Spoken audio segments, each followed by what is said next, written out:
Greetings, everyone. The regular notice of requirement of the New Jersey Open Public Meeting Act has been complied with in that adequate advance notice of this meeting was given at least 48 hours in advance on September 22nd, 2021. Notice was mailed to the Carrier Post and the Philadelphia Inquirer. Request roll call, please. Ms. Atwood, Mr. Custis, Mr. Gonzalez, Present. Ms. Gillespie, Present. Mr. Leyba Martinez, Present. Board President Mohammed, Present. Board Vice President Nelson, Present. Ms. Merricks. We do have a quorum.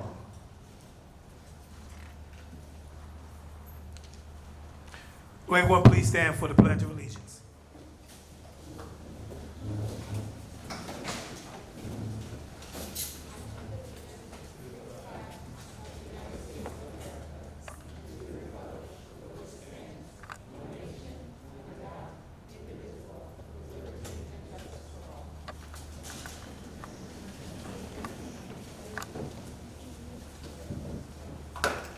Board President Mohammed, members of the public, at this time, the board will go into closed session to discuss matters of safeguarding public property, attorney-client privilege, as well as personnel.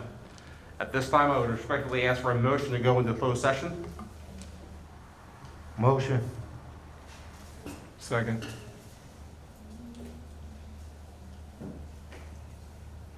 There is a motion and a second. All in favor? Aye. Aye. Any opposed? Okay, ladies and gentlemen, just as we did a few moments ago, the board will be entering into executive session for approximately 1 hour. The board will return at approximately 6:41 p.m. to return to public session and continue the meeting. Thank you. That board member Custis has joined the board this evening, so that is documented in the quorum notes for the agenda and for minutes for the next board meeting. At this time, I would respectfully ask a motion for the board to come out of executive session and back into open public session. Is there a motion? Motion to come out of close. Is there a second? All in favor? Aye. Aye.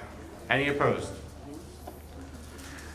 Ladies and gentlemen, at this time, we're going to begin our committee reports to hear updates from each of our 3 committees of the Board of Education. We will begin this evening with the Finance and Operations Committee.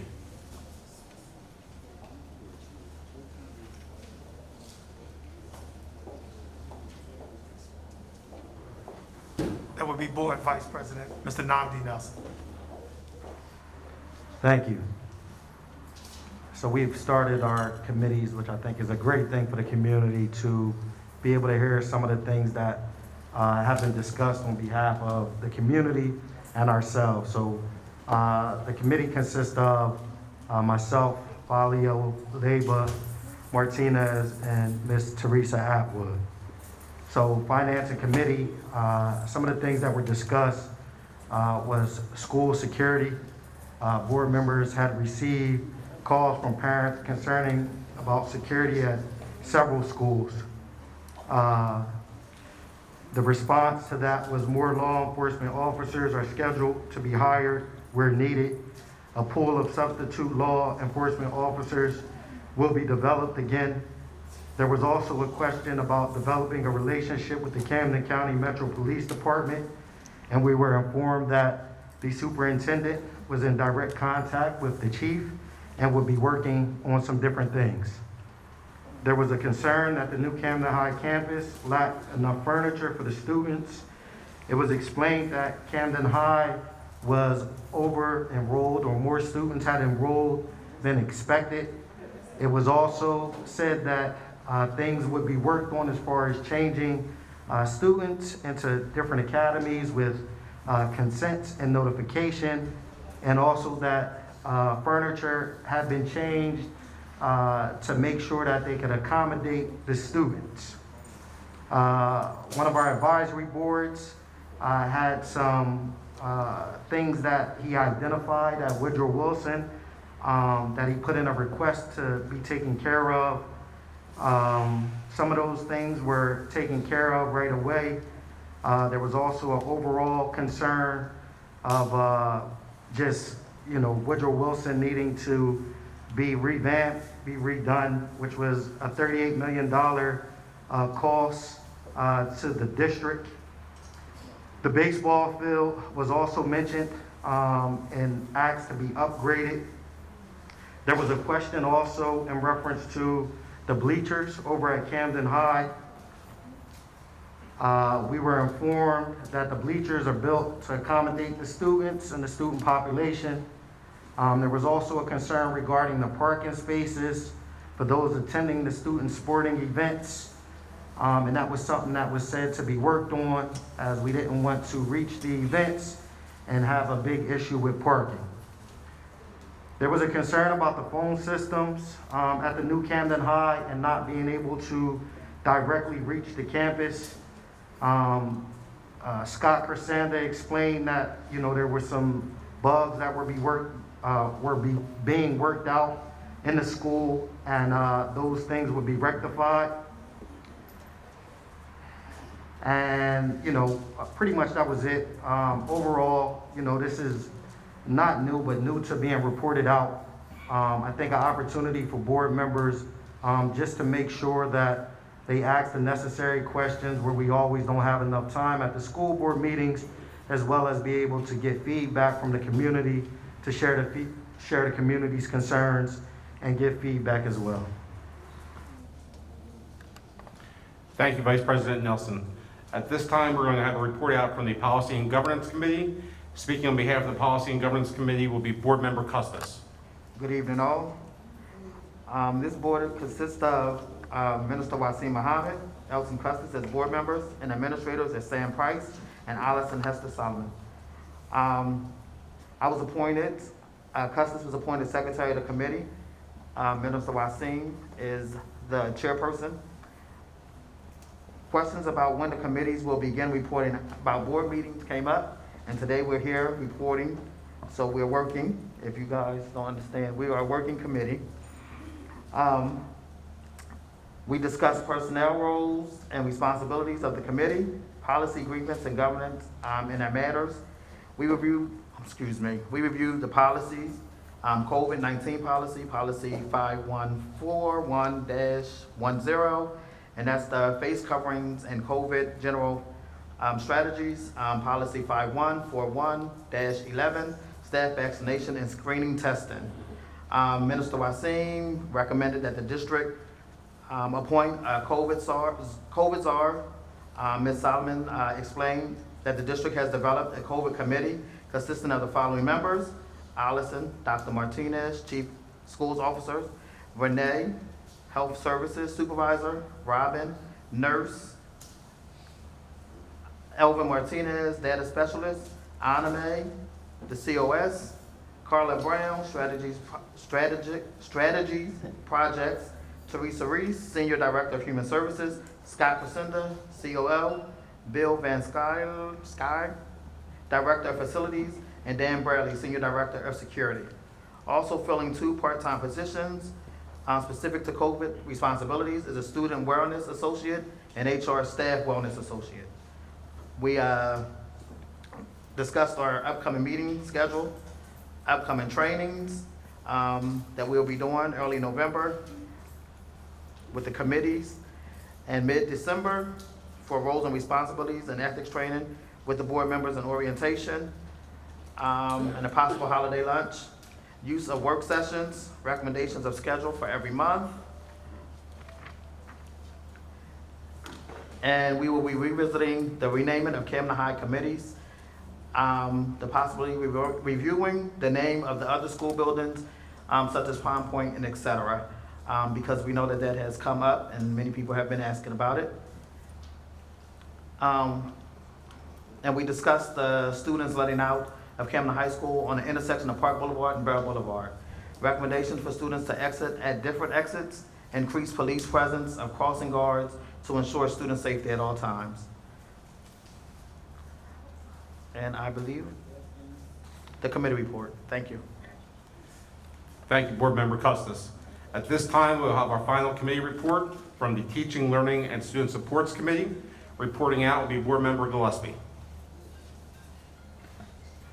Good evening, everyone. On 9/22/21, the Teaching, Learning, and Student Supports Committee, which includes Dr. Marilyn Martinez, Christy Witzel, Clayton Gonzalez, Karen Merricks, and myself, topics discussed were committee responsibilities. We will be choosing a new committee chair and secretary. We reviewed a new staff structure for curriculum team and teaching and learning and student supports team. We discussed programming that's available in schools across our district, strategies to identify and highlight school strengths so that we can be replicating them across the district, student supports. We discussed what supports are available and in the works to support the climate and culture of schools, especially our high schools. We discussed the planned implementation of a variety of climate support programs, including restorative practices, student conflict mediations, and grade level town hall style meetings to discuss and remind students of expectations and to address concerns. We will continue to monitor progress on these programs and support as needed. Thank you. Thank you, Board Member Gillespie. At this time, I'll turn the meeting over to Superintendent McCombs to present the superintendent's report. Thank you so much to our board secretary.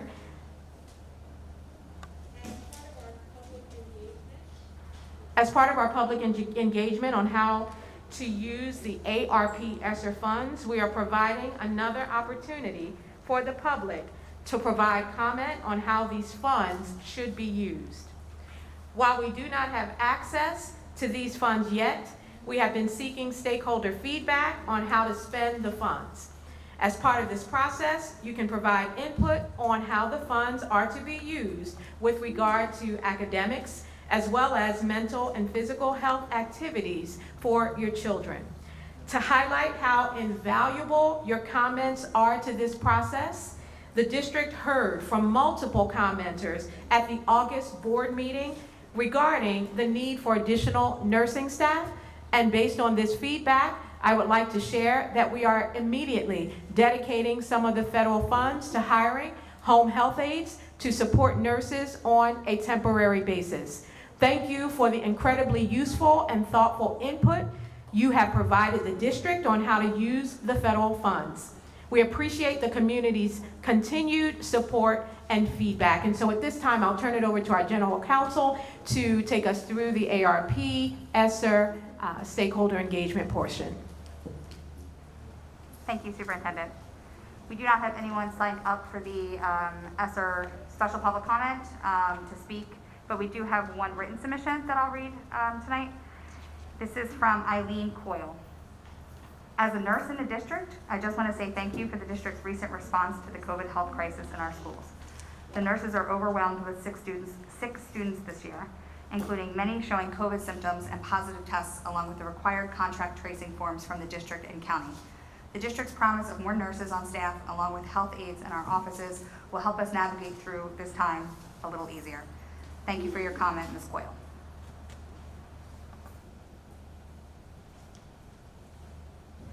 So at this time, since there are no more feedback, or there is no more feedback or no more input with regard to the ARP ESSER funds, just at this time, we're going to transition into our superintendent's report, and so I am going to come down to the podium, and I would like to ask all of the members who are on the stage with me if they would go down as well in order to present the superintendent's report.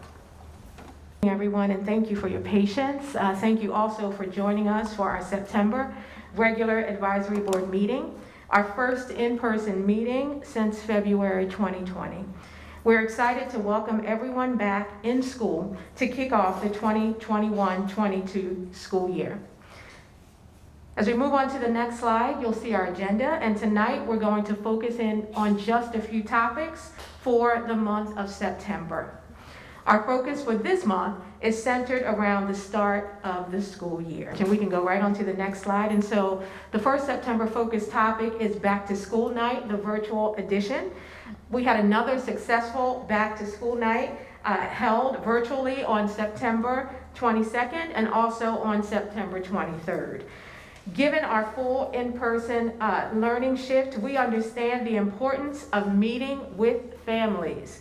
Although we were not able to have a physical in-person back-to-school night, our school leaders and teachers were able to provide parents with a great deal of information about the curriculum, assessment, and our expectations for student learning. And you can see some of the screenshots of some of the creative ways that school leaders and teachers engage families in back-to-school night. For our next September focused topic on the next slide, Start Strong Assessment. You'll see a few key dates here, and it's really important that we're able to use this opportunity as another time to share with our families with regard to the Start Strong Assessment. So in accordance with the New Jersey Department of Education expectations, this fall, the Camden City School District will administer Start Strong assessments to document student growth and show progress over time.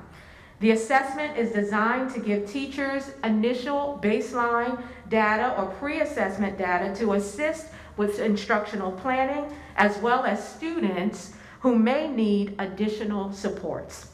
It also provides an estimation of students' aptitude for learning. And the Start Strong assessment also assists us in tailoring instruction to meet individual student learning needs. The Start Strong assessments are intentionally brief, designed to maximize instructional time and quickly provide critical data to teachers and school leaders. The test can be administered in one single class period for the duration of 45 to 60 minutes, and the assessments will be administered in person from September 27th through October 15th. All students in grades 4 through 12, including students with disabilities who are not eligible for the Dynamic Learning Maps assessments, and English language learners will be expected to participate in the Start Strong assessments. More information will be given out and shared with families from their respective school communities. So if you have any questions about the Start Strong assessment, what is it, why are we doing it, please feel free to reach out either through your family operations coordinators, to your school leaders, or to your child's classroom teachers as well. Moving on to the next topic, building readiness. So again, you see here some images of some of our classroom settings. And the facilities team has kept all community stakeholders in mind as it prepared our schools for a return to in-person learning earlier this month. The team operationalized a very specific plan to mitigate exposure and reduce risk related to COVID-19. For example, all instructional spaces are set up to meet the current CDC and New Jersey Department of Health guidelines with regard to social distancing. Instructional spaces and administrative areas are outfitted with hand sanitizer, alcohol wipes, and other supplies to maintain cleanliness and sanitation. Jump boxes, as you see listed, are located in every classroom, and they include extra supplies of personal protective equipment, such as masks, gloves, face shields, and disposable gowns, just in case there is an unanticipated need for these additional supplies during the school day.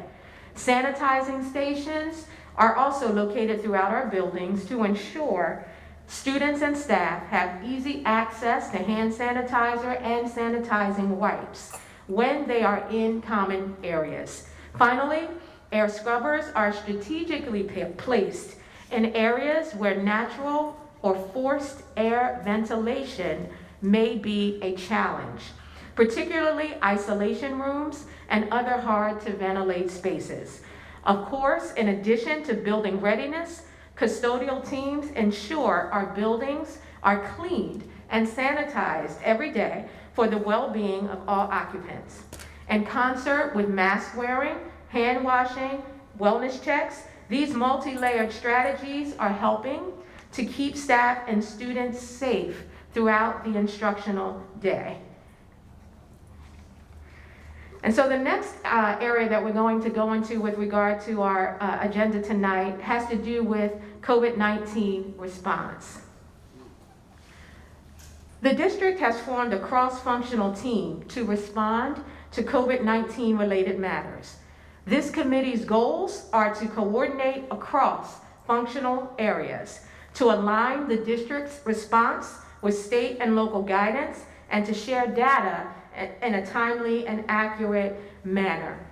To be more specific, this is an 11-member committee led by Dr. Marilyn Martinez, Chief Schools Officer, and Allison Hester Solomon, Chief Talent Officer. It includes nurses and senior operations, talent, and school personnel. They meet weekly to support the district's response. And again, as we are all learning and as we are all being responsive with regard to the challenges that have come along with this pandemic, this committee will help us to remain responsive as we continue to adjust and modify our practices in order to get better and better at dealing with this phase of this pandemic. And so on the next slide, if you take a look here, you'll see a few key bulleted areas, and we want to just share with you some of the other pieces that have been put into place to make sure, again, that we are being responsive and with regard to keeping our staff member and student health and well-being at the forefront in this pandemic. The district has adopted protocols that are applicable to both staff and students. These protocols are based on guidance from the New Jersey Department of Education, the New Jersey Department of Health, and the Center for Disease Control. The protocols provide guidance on our stay-at-home policy, disinfection protocols, masks, and other issues. Staff received protocols earlier this week. We are increasing our capacity to address COVID management by doing the following. We are hiring 3 additional nurses to serve as floater nurses in the district so that we can either move a nurse to a building where there may be a substitute coverage needed, or there just may be greater needs at one school versus the other, depending on what's happening in that school.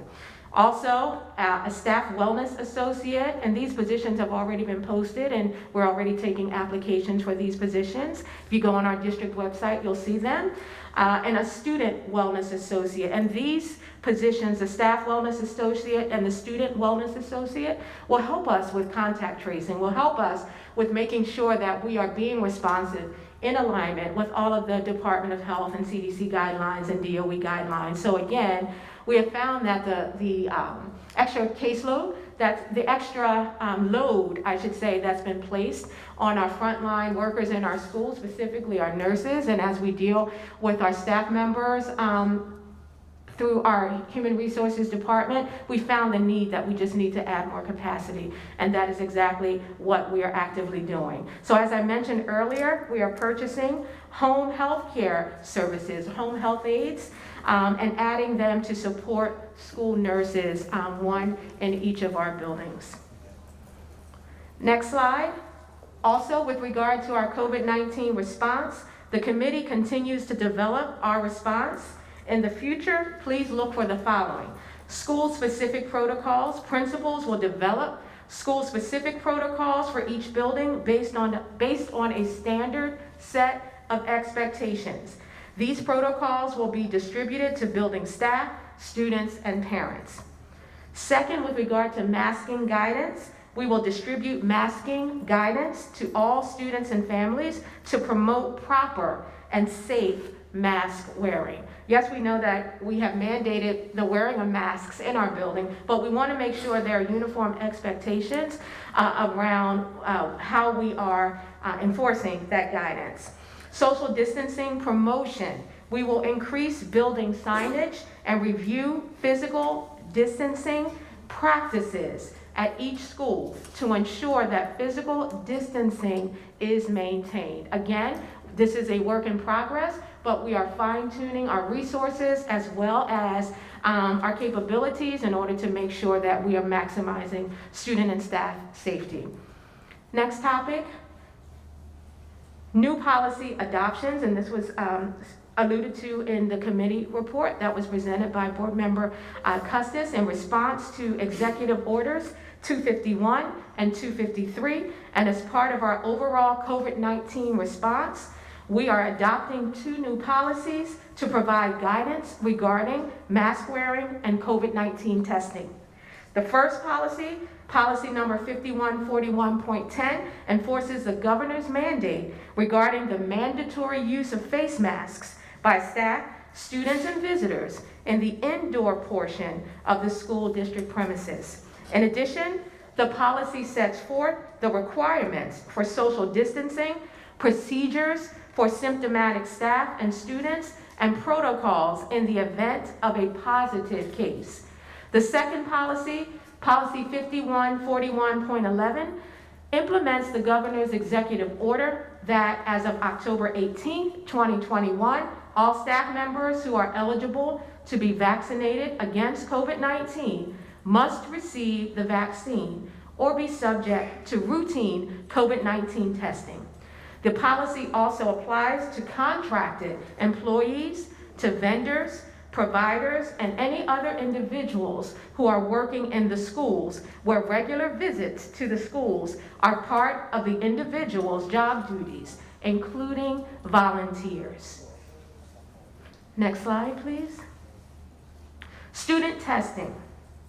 For this school year, we are including student testing throughout the year as another mitigating strategy.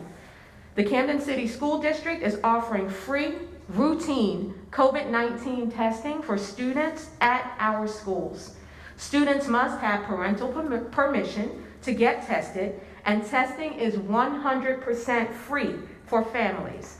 By working together to test every student who signs up each week, we will keep our entire school community safer. Positive cases will be identified more quickly, which will reduce any potential spread of COVID-19 in our schools. We have been collaborating with the Camden County and New Jersey Department of Health and Bell Rexall Pharmacy, and we are delighted to join other school districts throughout the state and country that offer testing in the schools. Testing was launched on Monday, September 20th, 2021, and will be performed on a weekly basis. Across the district, 1 to 2 grade levels will be tested each day. All testing is administered by a trained medical professional. This process for testing, coupled with the district's health protocols like masking, social distancing, where possible, should provide families with an increased sense of relief that we are continuously staying abreast of the health status of our school community. Parents can access the COVID testing consent form on the district's website. So if you go on the website, I believe it's right at the top when you hit the pop-up. Thanks, Sheena. So it's right at the top. You click on there and you will see a link to the consent form, or you can get it from your child's school. On October 18th, staff who have not submitted proof of being fully vaccinated must receive testing twice per week. Next slide. In order to maintain transparency with the reporting of confirmed COVID-19 cases, the district created an online tool to provide up-to-date information on a daily basis regarding the number of COVID-19 positive cases of students and staff by school throughout the district. This dashboard is also accessible on the district's website. Any situation that would lead to a school needing to go fully remote still will be communicated directly to the impacted families and staff members of that specific school. Next slide. Remote instruction for students who are quarantining. Students who are placed out of school as a result of quarantining will receive virtual synchronous instruction. This will result in the teacher providing live in-person instruction to students in school while simultaneously sharing his or her screen with the students learning from home. Students in grades K to 12 will need to have their devices with them while they remain absent due to their quarantine. If you are without internet access, please contact your school's Family and Operations Coordinator so we may capture your information and see how we are able to support you and your family with local internet options or hotspots. And again, the goal is that our students who may be out, and we know that there are students who will be out due to quarantining that comes from contact tracing, that we're still able to provide them with instruction so that they're not falling further and further behind. So thank you for your cooperation, parents, and if you have any questions, please reach out to your school leader or to your family operations coordinator to ensure you have what you need. So now we're going to move into the third area, which is a transportation update. As we mentioned in August, and hear about in nearly daily news coverage, we continue to operate within the context of a vast shortage of bus drivers. This shortage has resulted in a lack of transportation for a significant number of students. And even though a child is assigned to an active bus route, we are seeing and hearing there may be significant afternoon and morning delays, all due to the significantly reduced number of drivers. Since early August, when the lack of drivers was wholly apparent, we have been working closely with multiple parties who may be able to support increased service opportunities. Some of the things we are doing, we maintain daily connection with our bus vendors. We're identifying every path to get more students on a route and safely to school. Regular updates with city and community representatives to identify the highest needs and creative solutions wherever possible. Daily collaboration with the state and the county educational teams and requesting allowances under state law for the expansion of service opportunities and solutions that directly support our impacted families. Most importantly, the true inspiration in this situation are our impacted family members, our parents, who continue to find ways to ensure their children are getting to school each and every day. In the last week, in cooperation with the New Jersey Department of Education, we have made some progress and began sharing those out last week. I will highlight them on the next slides to make sure everyone is informed of these incremental efforts to make sure we're reducing the challenges and the burdens that are placed on families because of this national and local bus driver shortage. So the next slide, we have received permission from the New Jersey Department of Education to enter into $1,000 contracts with parents who transport their own child or children to school. Instead of the $1 million liability insurance requirement that previously existed, the state agreed to lower it to the state minimum insurance coverage of $15,000, and we are grateful that they responded to Camden City School District's request. Our transportation team is working on supporting families with these contracts and approving them as quickly as possible. To be eligible for this unique contract, a few things have to be true. One, the child has to be eligible for transportation to begin with, as you see and hear about transportation. So just transportation eligibility is the #1 criteria. More than 2.0 miles walking to school, or more than 2.5 miles for 9th through 12th graders, or an IEP that requires transportation. Second eligibility requirement, the parent or guardian must be transporting the child themselves. As you'll see on the next, as you'll see in some of the other information we'll talk about. You must have an active driver's license, a registered vehicle, and proof of insurance. Your child has to be on a bus route that is impacted by the driver shortage. So I'm going to share just a few quick details on how you can sign up. So if you can go to this shortened CCSD contract link seen here. It's also on our district website. Or if you want to pull out your phone right now, You can use this QR code if you hold it up to that code, that's what I've been told will happen, to navigate to the submission form. Additionally, we have all this information on our website. So if you go to our website, it's all right there, for you. On the landing page under Transportation Updates, so you can access the information there.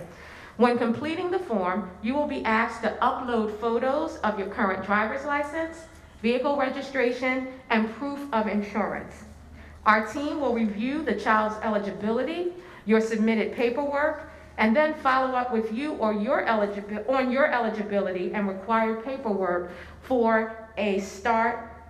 in order for us to be able to start your contract agreement.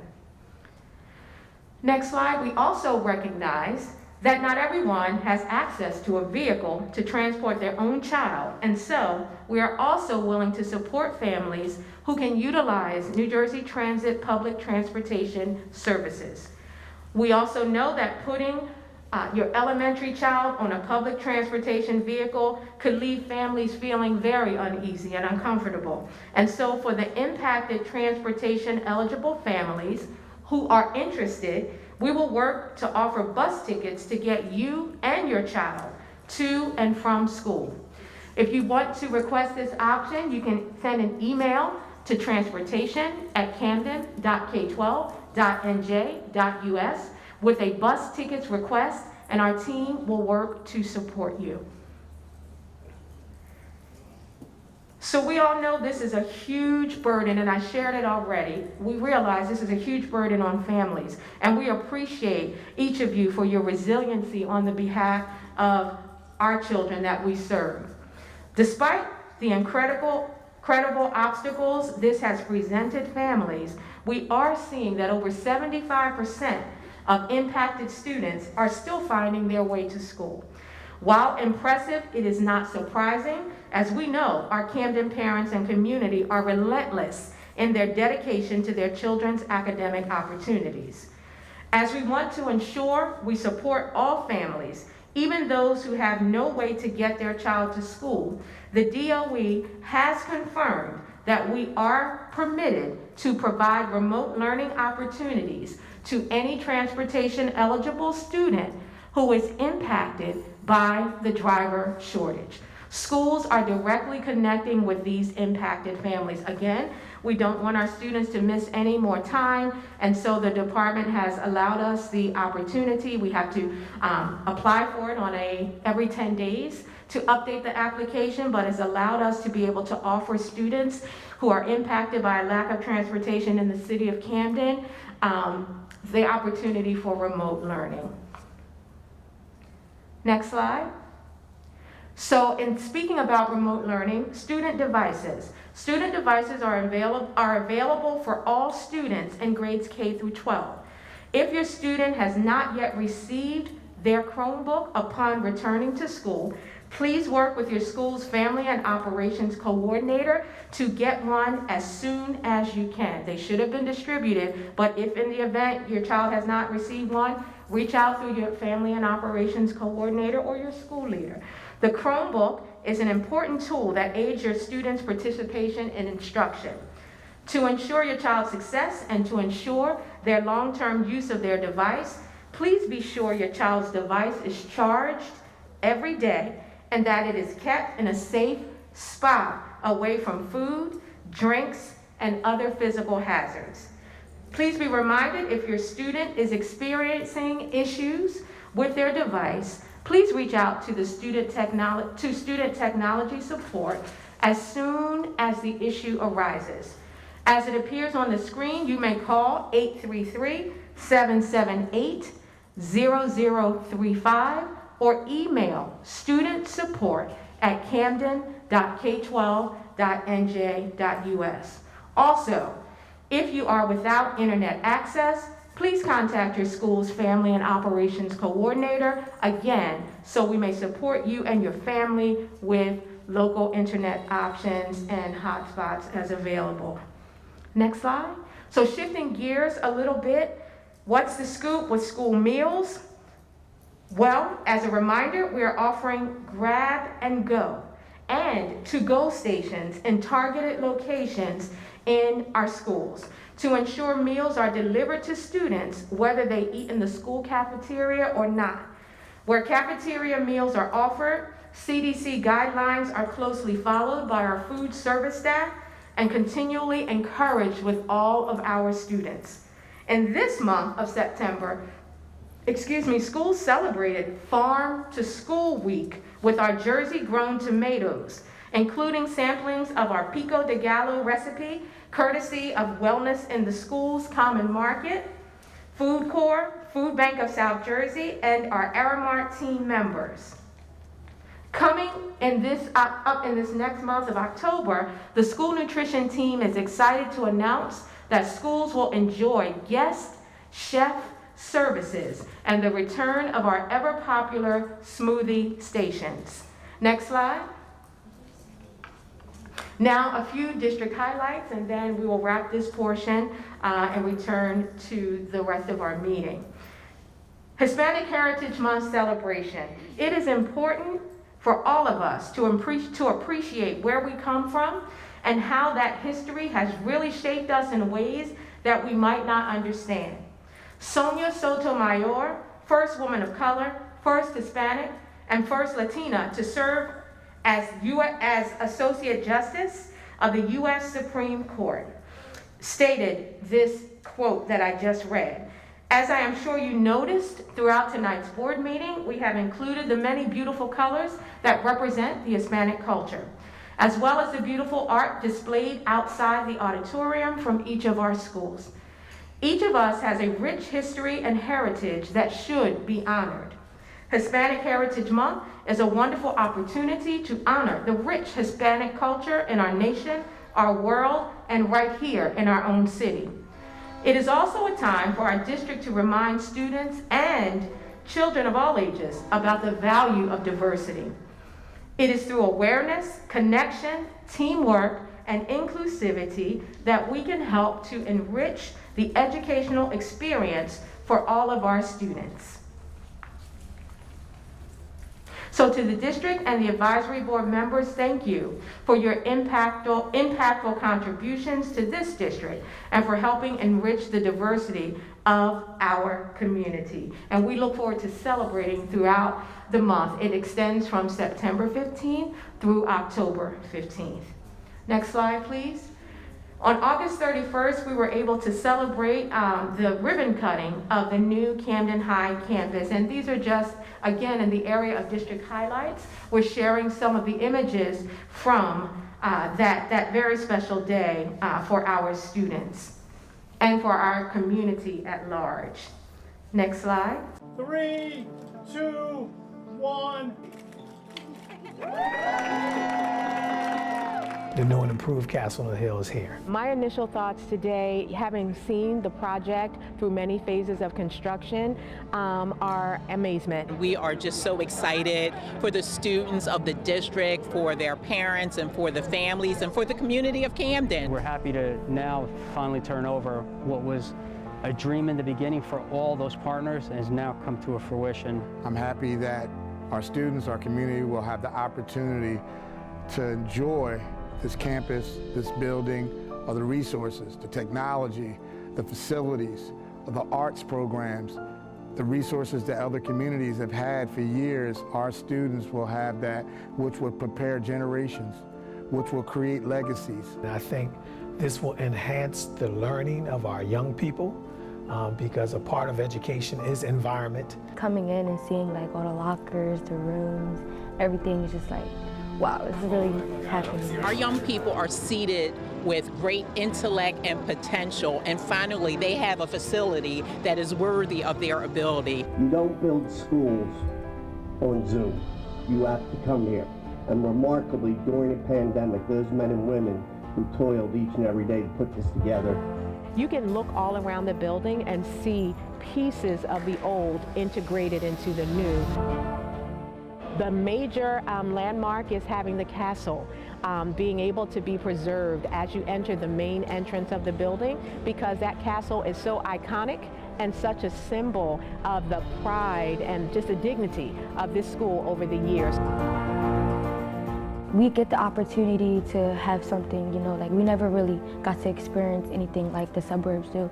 So now it's coming to Camden, it's like really touching, like, wow, they really look, now they noticing us. When we're told we don't have much, it's kind of community with it. So I feel like it just kind of adds to the community. I feel like it's just going to bring us closer. I think it'll help us move forward with our education because now we have the right facilities to get things done. We don't have to worry about whether or not we have clean water or if we have enough supplies or anything else. So I think that'll help us a lot.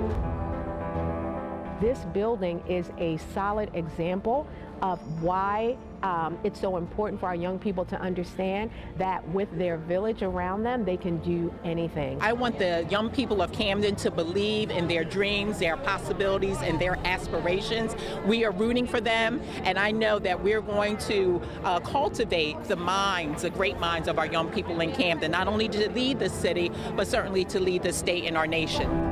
Don't take this atmosphere for granted. Every day, give your all. Give your all to what you have here because it's here. There's no excuses for you to be great. Regardless of any negative images that may be out there in the media or any images that may come from people and their stereotypes of individuals who come from a city like Camden, I would say to my students, you can overcome. You can conquer those as long as you hold true to who you are and remember your community is behind you.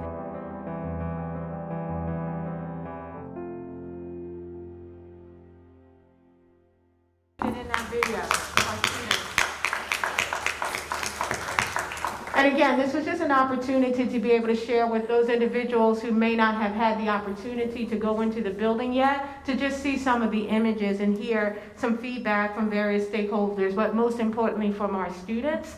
And so we're very excited, and I'm so pleased that the first set of public tours of the new Camden High occurred on this past Sunday. And we had a team of student ambassadors along with Mr. Ray Perry and Mr. Brian Gregg and several other faculty and staff members who were able to provide a tour for over 100 individuals, and that's just the first round. So please sign up if you want to go to the tours, if you want to see the building in person yourself. Please definitely look on our district website and sign up for those tours. All right, we are almost done, but wanted to make sure that we share some of these other incredible highlights that are happening in our district. So after a year of remote learning, we were so excited to welcome everyone back in person, and these are just some images of some of the schools that were visited. I, along with Mayor Karstarfin, the advisory board president, and other members of the board, were able to visit schools during the first couple of weeks of school, and we will continue to make those visits to our schools. But we wanted to just show you just how incredible our staff members, our students, our families, just our entire school community, the village that surrounds our young people as we welcome them back after such a long time of not being in person. Next slide.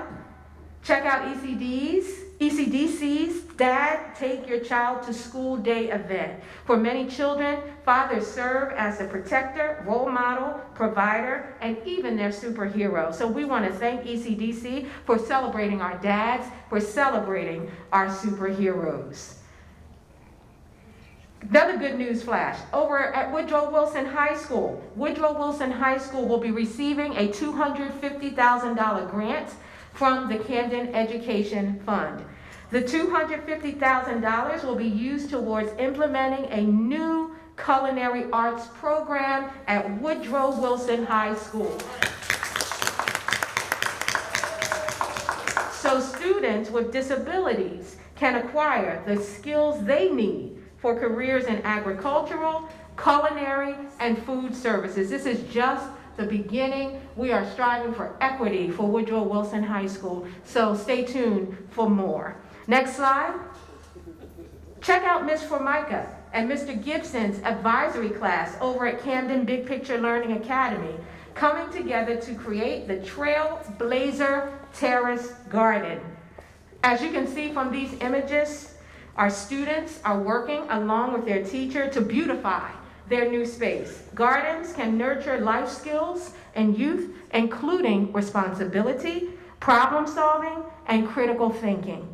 Gardens engage students by providing dynamic environments in which to observe, discover, experiment, nurture, and learn. We're so proud of our trailblazers at Big Picture Learning Academy. Next slide.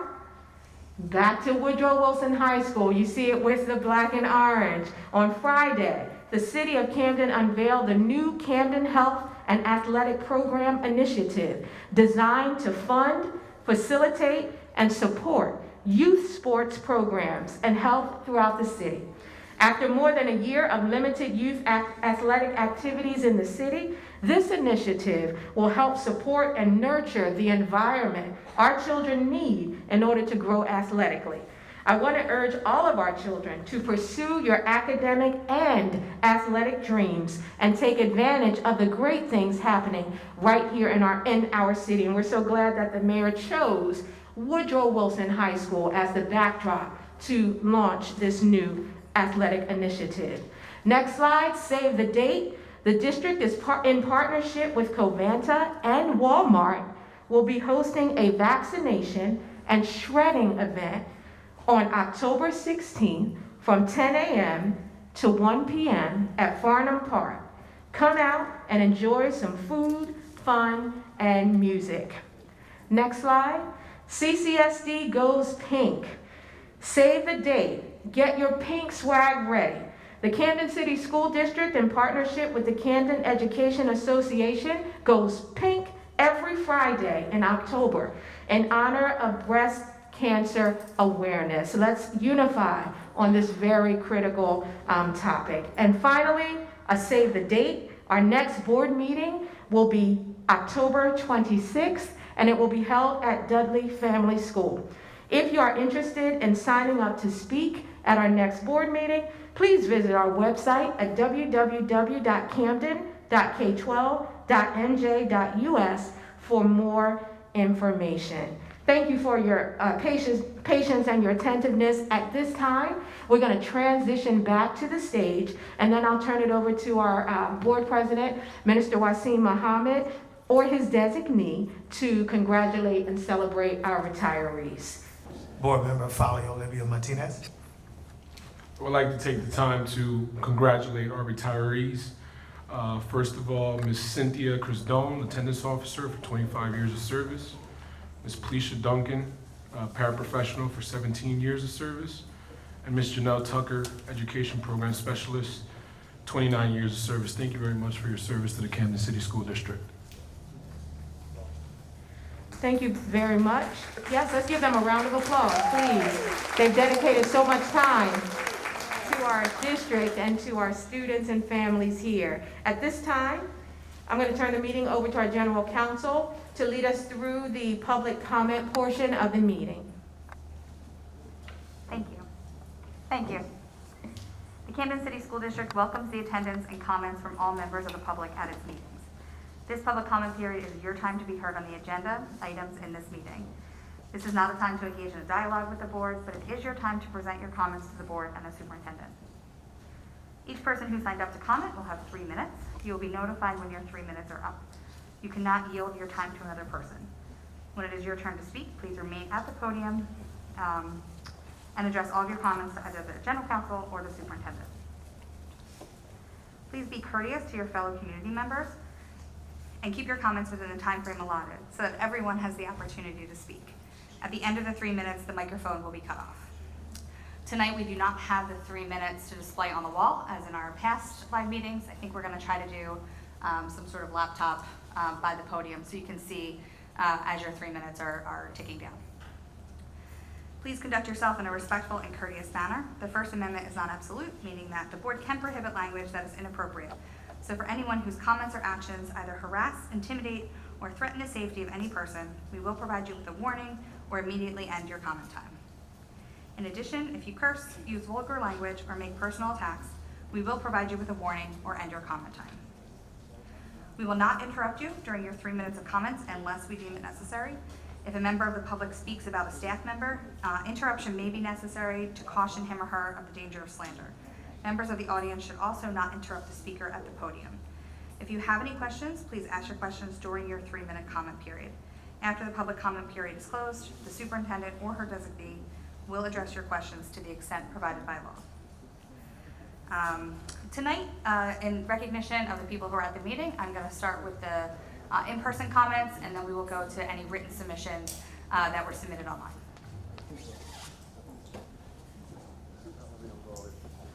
And the first person signed up for comment is Robin Cogan. You can come down.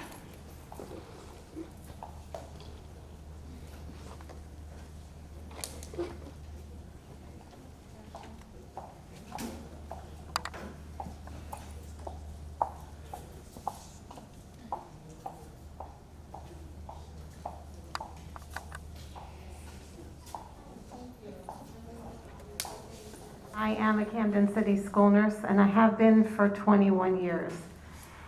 Dear Superintendent McCombs and the Camden City Board of Education, when school nurses are spread thin, the whole school feels it too. That is what has happened since school began. COVID has challenged anyone who works in education, but none more than those who are tasked with protecting the health and safety of children and the school community. Camden City school nurses are a dedicated team of professionals with a shared commitment to providing evidence-based care that follows the recommendations and guidelines set forth by the CDC and the New Jersey Department of Health. Did you know that Camden City school nurses have collectively 665 years of experience among us? Last month, school nurses provided testimony about how the American Rescue Plan funds could help support adequate staffing in school health offices across the district. We shared suggestions that included reinstating our school health office aides, creating 2 float school nurse positions to help with needed coverage, and securing contracts for substitute school nurses so that we are not traveling in between schools when nurses are absent, leaving buildings unattended. At the end of the evening, one of the board members, and I wish I could know who it was, said, quote, "When healthcare professionals ask for help, we need to pay attention and listen." So we are here tonight to say thank you, not only for listening, but for taking action to help us meet the enormous challenges that we all face. We welcome the announcements of hiring 3 float school nurses and the return of our school health office aides. These guardrails will help us regain our footing. We want to thrive so our children can flourish. On-the-ground help at the school level will make a huge difference. COVID, though, continues to wreak havoc on our community.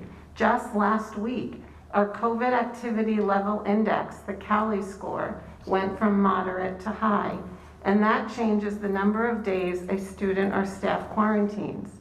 School nurses are acting as the de facto health department because they have reached their surge capacity.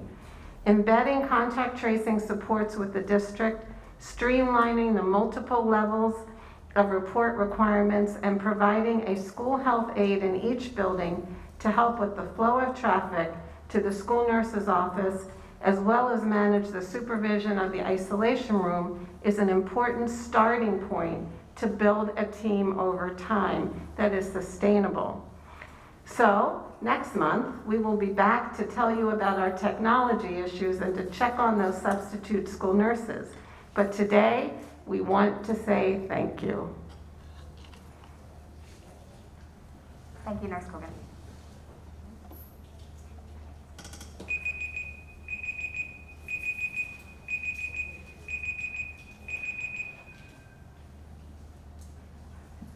The next person signed up for comment is Kevin Waters.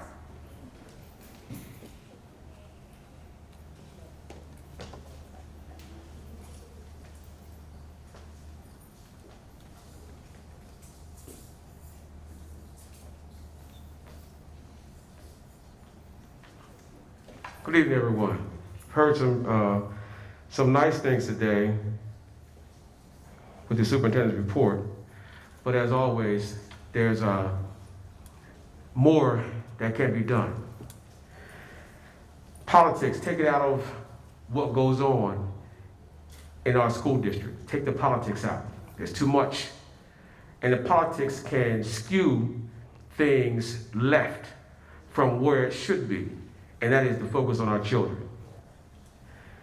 Wilson, now I did hear something mentioned about the restaurant area, not enough. Wilson needs a full-fledged CTE program, full-fledged. A good number of our students don't want to go to college. They want to trade. So if we're a comprehensive high school, which we are not now, we are not a comprehensive high school. So that means that they're being left out. Those students who don't want to go to college. Does getting them prepared matter? Does getting them prepared matter? Now, I've already said it, but what are your plans for returning a vocational component to Woodrow Wilson High School? The electric and wood shop teacher, well, the electric shop teacher went to private business. Okay, he had to take care of his family. However, I watched across from my office as the wood shop was dismantled. Dismantled. That was heartbreaking to watch. He was brought back to Camden High. And insignificant, we became insignificant as a comprehensive high school, which we are not. It's your job to turn us back into a comprehensive high school. We need also to return to telling parents the real truth about charters not outperforming the traditional public school in the district or across other urban districts with traditional public schools. They just don't. They just don't.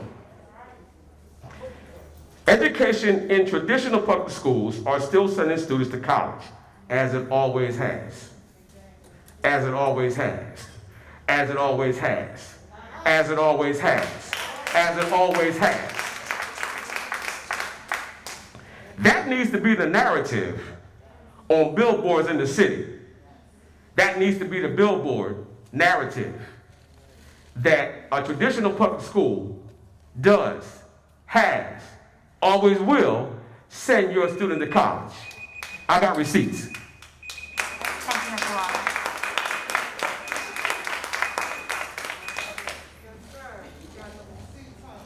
The next person signed up for public comment is Biden Neal.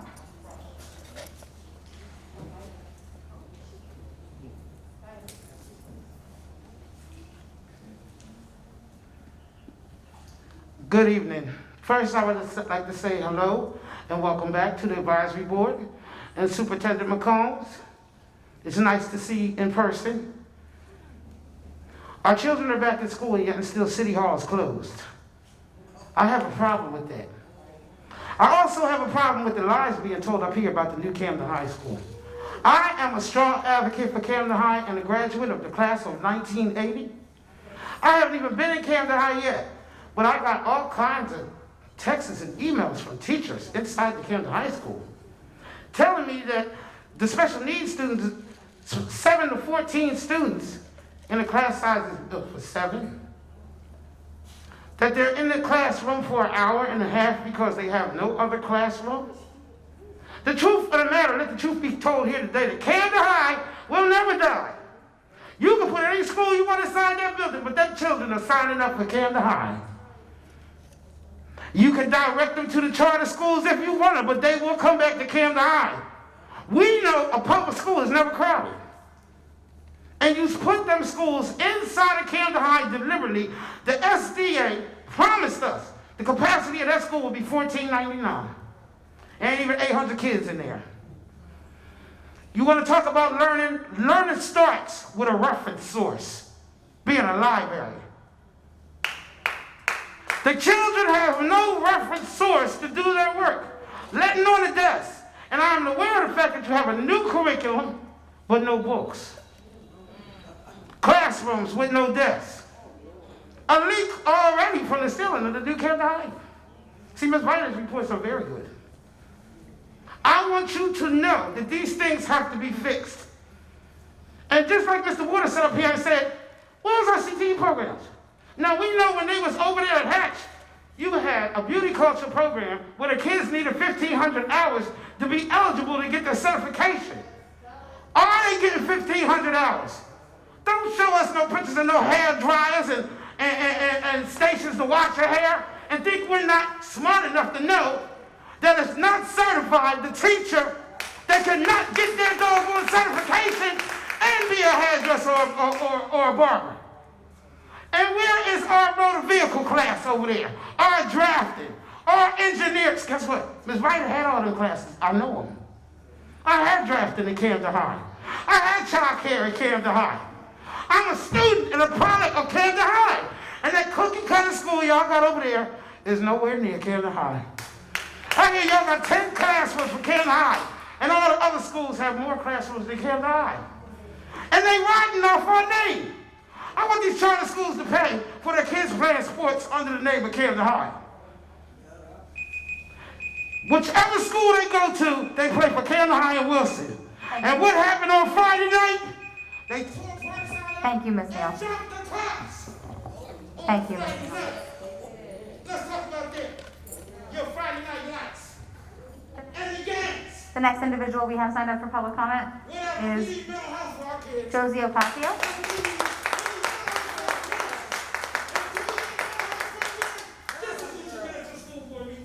I'm right near West Street. Camden.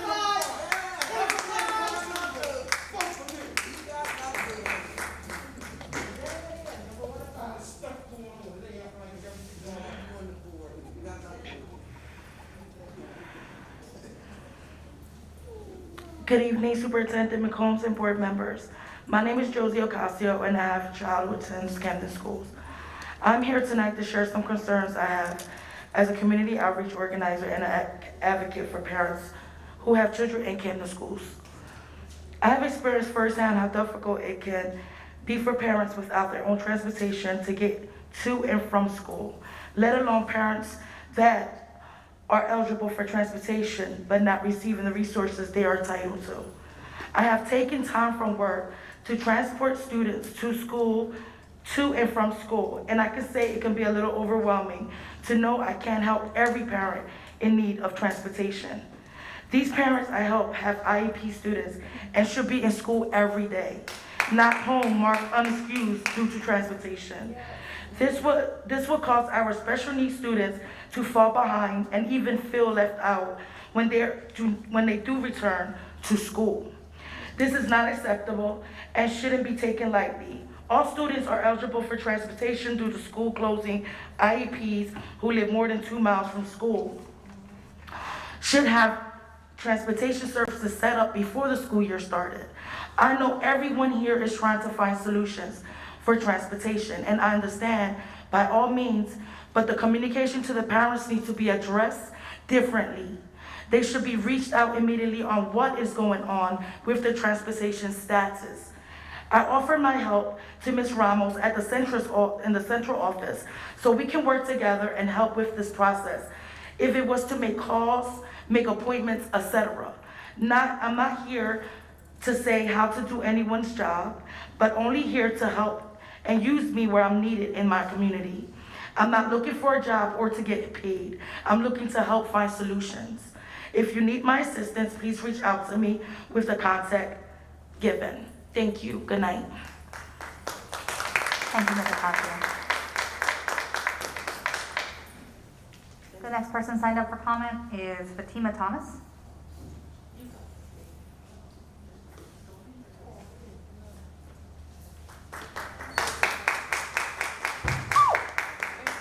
Already. How y'all doing today? Okay, so my name is Fatima Thomas, and I have a sibling who is an 8th grader attending Kid Witter Middle. Since the school year began, which was August 23rd for them, I have seen a major difference compared to last year. Last year he attended Harry C. Sharp Elementary, which is now closed. But I believe that Kid Witter Middle has caused him to be a proud representative at that particular school. For once, I feel like he's being academically challenged, and he's always been an honor roll student since he started elementary school.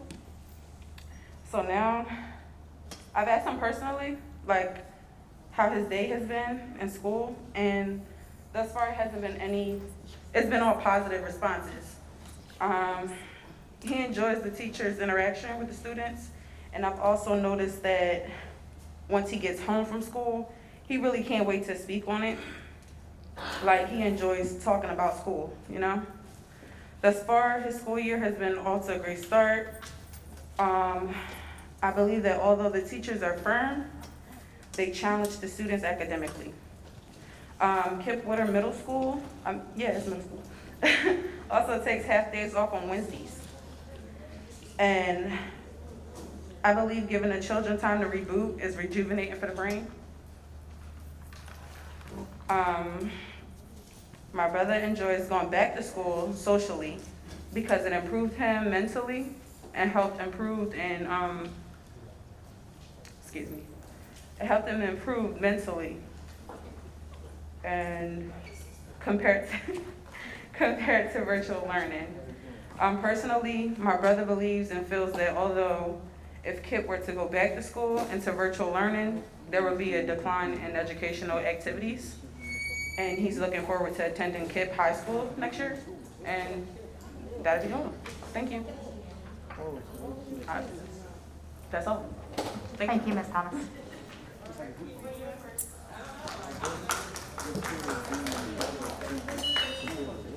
The next person signed up for public comment is Bahaja Sabri, and I apologize if I mispronounced your name. She need to go to that kid though. They got their own board. Kid has their own board.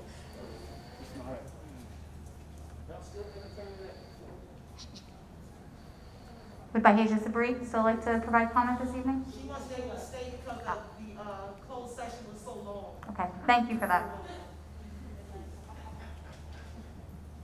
The next person we have signed up for comment is Ronsha Dickerson.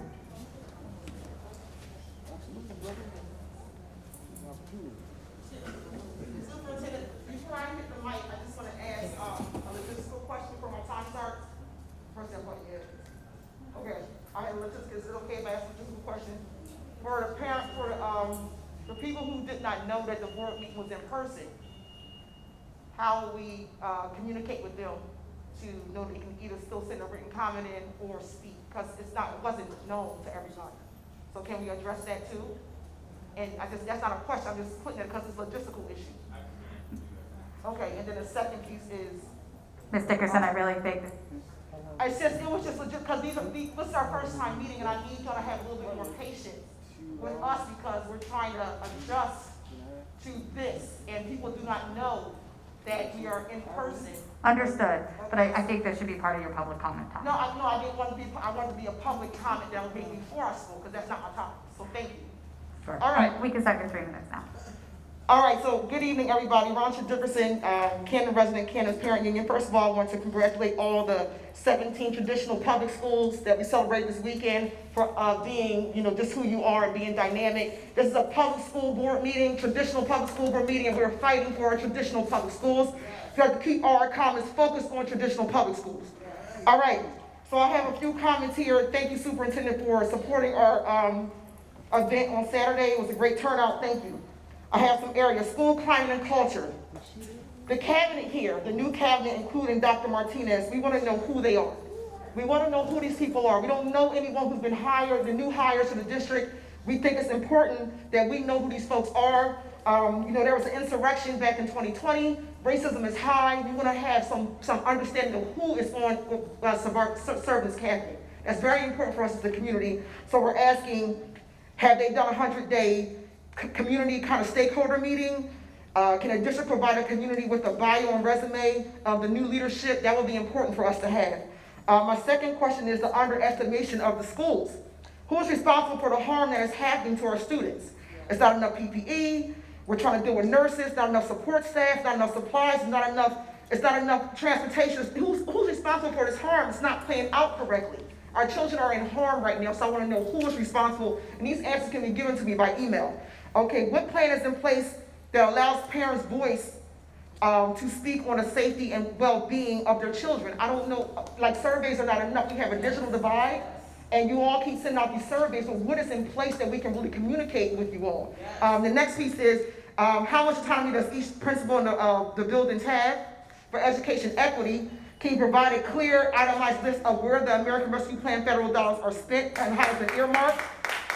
Are you going to do a town hall about that? Is there a liaison that holds the Renaissance corporations accountable? They already have access to our students, our parents, our buildings, and our shared services. Who holds them accountable from the district? We want to know that question too. Are you going to do a community town hall to discuss these issues? Family operation coordinators. Can you provide the community with a clear job description that takes the task of the FOCs? Operations is very vague. Can we have a clear definition of what operations is and how it's being used in this position? Can you explain why the FOCs do not have a salary that's equivalent to the position of the operations managers? Because that was abolished, they need more money. Stipends are not being provided for our FOCs for personal vehicles and transportation. Why is that? Why are they considered at-will employees? We want some clearer information on that. And then based on the superintendent's report, the CDC guidelines are broad. Kansas City students need specific support to the negative things that have existed before COVID. So if we keep putting the guidelines to CDC, we're not really dealing with our own issues in our city. I have much more, but I'll pause there. And I would like these questions to be answered by email. I'm documentation these conversations. Thank you for your time. Dickerson.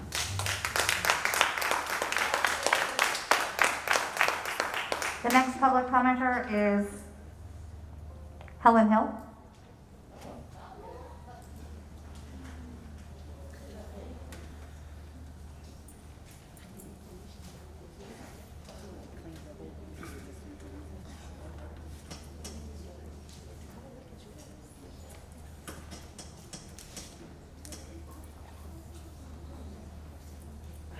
Good evening, everyone. It's first of all sad to see not so many parents here, but a lot of community leaders. However, I'm coming tonight as a parent. My son came to me, who goes to Camden High School, as a freshman, asking me to transfer him out of the school because he don't feel safe. Now he is a football player on varsity, and he gets a lot of attention that way. However, he is not prepared mentally to be in that state as a freshman. What are you guys doing to help not just him, but the rest of these kids who have been out of school for 18 months, and y'all just threw them to the wolves with no mental support? Can someone answer that question? All questions will be answered after the public comment. Also, where are the security, the cops? The fight that happened on Friday night was insane. Insane. They were completely outnumbered by these kids.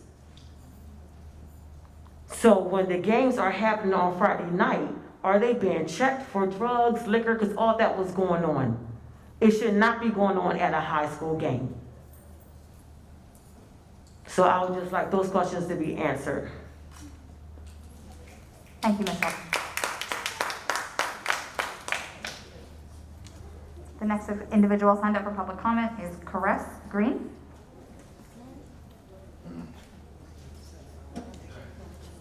Down here. Oh, you don't want to speak? All right, thank you, Ms. Green.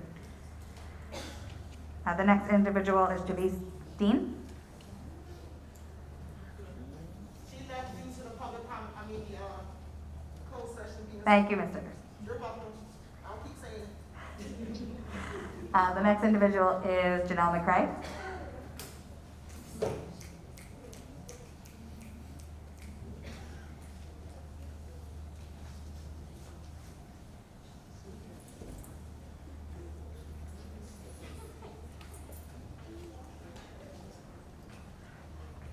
Good evening, everyone. I am here with a plethora of issues that have been brought to me as a community member. First and foremost, the issue with Camden High. We knew that the students were moving into this new building, and it just baffles me to fathom why creative arts, medical arts, and BPLA are not having the same issues that Camden High is having regarding equipment, supplies, materials, etc. If all these children, if all these students are receiving the same amount of federal funding that is coming to the district and is being allocated properly within the budget, why is Camden High opening with such a deficit when it comes to equity in education? The second issue, as Ms. Hill expressed, is the concern regarding the safety and security of our students. Year after year after year, I stand before you and speak about Maslow's hierarchy of understanding and security. And we're not providing our young people with the essentials in order for them to maximize their potential. Their safety, if they do not feel safe, they're not going to be able to learn. We need to address this issue. When it comes to the safety, and as Ms. Dickerson has expressed, we are seeing a sea of new faces. And these faces do not reside in our community, nor do they connect to our community. And it is important that all stakeholders, community members, parents, students, and administration are clear about who is coming into our neighborhoods and who is dealing with our children. If we do not feel safe with them, you should not feel safe with them. If we are unaware and you are not making us aware, you are doing this community a disservice. And it is imperative that we know who these people are. That is part of the transparency that we are looking for. Lastly, I was contacted earlier today regarding a matter about body positivity. Our children should not feel embarrassed, should not feel belittled, and part of the HIV with staff. Students should not feel as though the adult leadership over programs is belittling them because they are not, quote unquote, sexy enough for the position. Okay? That is unacceptable. And last but not least, when it comes to Camden High and the CTE program throughout the district, it's sad that from what we had to what we have has transpired in this district. And there needs to be some type of civic engagement for all students. Thank you, Ms. McRae.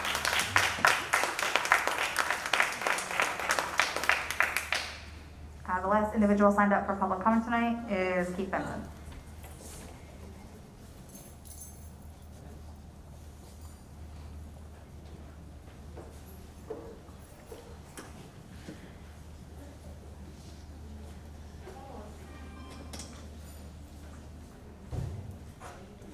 The questions I'm about to ask, it doesn't really bring me joy. In fact, a lot of times when I have to say and speak here is because there's something that's been seriously wrong. I will say regarding the CTE, Woodrow Wilson, we as a union specifically asked for the district to allocate funds and resources to rebuild CTE of Woodrow Wilson. So there's that. So I don't know if the district is going to comply or give money there, but we did ask Brother Waters. But keep in mind everything I say, everything I ask. I, as the president of the CEA, I am subject to libel laws and slander laws as well. So anything I say knowingly false, I could be sued for, and my organization can be sued for. That's never happened, so that should tell the public and the board something, that the things I say, whether you guys ignore it or not, are true. So first thing, here's a question, because lies happen here a lot when the superintendent is talking, especially when she's answering. One thing, understand that when she's talking to the responses, she's reading responses from other people, so they're not really coming from her. But one thing, these are a couple of things she can answer. Why would the superintendent lie to the public and her employer by hiding the fact that her husband has been a trustee for Cooper Landing Square Renaissance Schools Facilities, Inc. for 4 of the last 5 years? For folks who don't know what that organization is, that is the organization that gains property for Kit Cooper Norcross Academy. Not only did the superintendent not disclose it to the public or to the board, but the superintendent did not disclose the information to her employer, which, according to the last line on page 3 of the DOE's disclosure form, makes her, quote, subject to disciplinary action up to and including removal pursuant to NJ law. We have attorneys looking at this matter right now. To be clear, this was a lie the superintendent was committing year after year. In 2016, in 2017, in 2018, not in 2019 because her husband stepped off, but got back on it in 2020. She did not disclose this to her higher-ups, she did not disclose this to the board, and she did not disclose stuff to the public. These are all facts. Does her husband's affiliation, here's another question, does her husband's affiliation with Kip Norcross have anything to do with why the superintendent sold Hatch to Kip Cooper Norcross for half of its appraised value? Again, the superintendent never disclosed her husband's connection, which she has to do by law. Didn't disclose to the board, not to the public, and not to her employer at the DOE. These are all factual things. This is not hearsay. This is documented, it's online. Why is the district prepared to pay nearly $400,000 to an organization called 12 Plus, an organization that does exactly what our senior guidance counselors do? They book trips for college. They get kids college prepared in terms of helping with their applications and FAFSA and things like that. These are all, there's no way that's free, there's no way. Thank you, Dr. Bunce. All right. Individuals who submitted written comments this evening. The first written submission is from Danielle Jameau. Good evening, Superintendent McCombs and board members. My name is Danielle Jameau, and I currently have 2 children that attend schools in Camden City. I have also had the privilege and opportunity to work with parents in our neighborhoods as a community outreach organizer with Parents Invincible. It has been very hard to hear concerns with parents not being able to transport their children to and from school due to the lack of planning on the school's behalf. It has been a dishonor to children and parents alike. The stress for a parent to not be able to transport their child back and forth to school is evident. Most of the parents that I spoke with expressed that their child has an IEP or a 504 plan that requires door-to-door pickup and drop-offs. Without this service, some children are missing school. Parents are running late for work, and others state that they are running out of resources. Having children myself, I can directly relate to this hardship. With children being distracted on the walk to school, as a parent, one would want to ensure the safety of their child. There are all sorts of situations with parents being disabled, younger siblings at home, or the lack of support from family or friends to carpool. Please address this issue and have a responsible solution for our families. Thank you, Ms. Jameau. The next written submission tonight is from Alexis Williams. And to Ms. Dickerson's earlier question, we will make sure to advertise the availability to submit written comments for those individuals who do not feel comfortable attending in person. Ms. Williams' comment is, hello everyone here tonight. Thank you for allowing me to speak with you. My name is Alexis Williams. I have 2 wonderful children in Uncommon and Camden Prep School. Both are in kindergarten and they enjoy their teachers and friends. I have a concern about transportation for both of my children.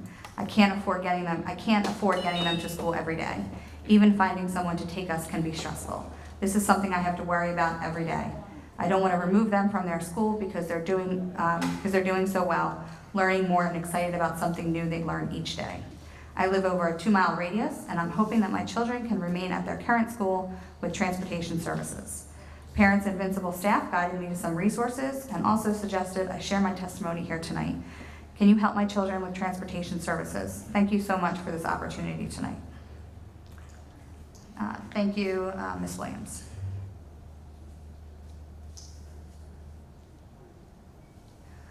The next written submission is from Christina Fontanez. Good evening, board members. My name is Christina Fontanez. I have a student that attends Davis School and requires transportation. I met an outreach organizer from Parents Invincible, and they suggested for me to address my concerns at the monthly board meeting. 2 days before school started, I contacted the school to verify what was going on with my child's busing schedule. My child has a 504 medical plan and is supposed to be getting picked up at the house. I was told there was no bus to take her to and from school and that she will have to stand at Kramer School to be picked up from there. This is not safe at all for my child and other students. The bus comes whatever time it wants to come. There are 2 times my daughter didn't make it to school because the bus driver never came to pick her up at the school location. I was at work when a friend of mine that lives around Kramer School contacted me about seeing my child standing at the bus stop at 10 a.m. when my daughter should have been in school since 8:30 a.m. Thanks to my friend, my daughter was safe. It was 90 degrees outside and my child could have passed out or even taken. Our schools are closing due to no money, and I understand that, but don't promise busing if there isn't busing available. These babies need a way to school. The way they've been doing it is not safe at all when the drivers can't even come on time or not at all. My ask is that my child receive the transportation she was promised. Thank you, Ms. Fontanez. The next written submission is from Shawanda Green. Good evening, Superintendent and board members. My name is Shawanda Green. I'm a parent of 3 awesome children that attend Camden District Schools. Tonight, I'm testifying on behalf of my children who have IEPs and need transportation again this year. I met a staff member from Parents Invincible at a book bag giveaway when I shared my concerns to one of the organizers. She shared resources with me and also mentioned how important it is to come to the board meetings. My children are excited to be in their school and love their teachers and staff. However, getting them to and from school has been a bit challenging, especially since 2 of my children have health issues. Kamir has Danny Walker disease and asthma. Raheem has severe asthma, as well as making walking to and from when I can't get transportation hard. I'm happy that my children can be a part of a great school and good class environment. This is my choice. This is my choice school and hopefully remains this way. In the result of their transportation, I would like to see my children get door-to-door transport like prior years before COVID happened. I would like to see them get there on time and not leave my child behind at school as it's happened before. I appreciate your time in helping me find a solution to this issue. Thank you, Mrs. Green. The next written submission is from Carla Villegas. Good evening, board members. My name is Carla Villegas. I'm a mother of 2 students that attend Camden City School District. My daughter attends Creative Arts Middle School. On September 13th, 2021, I received a call from her school that some teachers and students tested positive for COVID. As a concerned mother, I contacted the school to verify what was the next step the school will take as precautions. For example, shut down for a couple days to disinfect or to get students tested. I was highly disappointed by the way I was treated over the phone. The response I got from the office was, "I don't know what we are going to do," and transferred me to the principal. The principal said, "Just call the Solution Center and verify what we are going to do." As a principal, you should have some type of answer for parents when we ask. Another thing I mentioned to the principal was, why are they not checking temperatures and disinfecting students upon entrance? The response I got from her was, "We will work on that in the future." I told her this is unacceptable and why wait for other students to continue to get sick until they can do something about it. Other schools are following the CDC school guidelines, plus some, so why can't they do the same?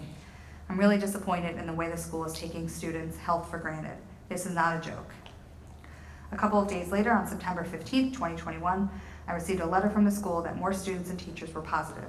The school needs to be held accountable for the way they are handling the situation. We need staff and students to get temperature checked upon entrance for the added safety of everyone. Thank you for taking the time to hear me out. Thank you, Ms. Villegas. The next written submission is from Sarita Young. Hello, my name is Sarita Young. I have a child named Jaden Beard that currently goes to Dr. Charles Brand Medical Arts High School. My child has issues with transportation because of medical issues. I have spoken to staff at his school for a solution. I personally asked for a choice of virtual learning and was denied. With the help of the school nurse, I was able to apply for the 504 program for my child. Until the 504 program starts, I won't be able to afford transit for my son. Jaden either catches a cab to and from school if he wakes up at 6 a.m. to catch NJ Transit. He has to catch 2 buses just to get to school while on crutches and a boot on his foot. Thus far, Jaden has missed a week of school because of lack of transportation. My son has chosen to attend Dr. Charles E. Brand Medical Arts High School because he wants to become a medical surgeon. With the issues occurring at Brand, my child has had second thoughts about his career choice. I feel like no child should be denied transit, especially with medical conditions. Hopefully my statement makes a change, not just for my child, but for every other student and parent going through the same issues. Thank you for your time. Thank you, Ms. Young. The next written submission is from Mary Parker. Good evening, Superintendent McCombs and board members. My name is Mary Parker and guardian of 2 children that attend your traditional Camden schools. Tonight, with the help of Parents Invincible, I was able to get here and hope and pray that I will receive some insight on what are the plans with the transportation concerns most families are dealing with. My heartfelt concerns are poor transportation of both of my children. There has been no pickup or even drop-offs. I'm disabled and it's difficult to move around sometimes. I don't drive, and so I rely on the district to transport my boys to and from school as it's written in their IEP. My concerns are the days my child will be left at school due to no transportation, and I don't receive any phone calls of drivers being late or call out. There should be better communication with the drivers and parents, especially with special needs students. I am very pleased with both Coopers Point and HB Wilson School. I find comfort with their teachers and communication has been amazing. All I'm asking for is better communication with the drivers and transportation company. My deepest concern is that my children be left home due to no transportation and fall behind in school. I don't want them to be excused from school. I need them in school to stay aboard in their everyday classes. Thank you for allowing me to speak, and please contact me if you need any more information. And we have one submission, somebody who had signed up to speak but had to leave, submitted a written submission, which I will also read. This is from Fahim Leah.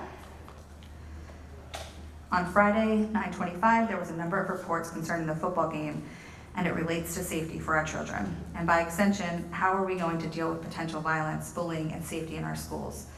The adjustments that have been made during the pandemic has changed our lives considerably, and some of those adjustments may not have been in the best interest of our students, i.e. return to school in person and not being fully equipped.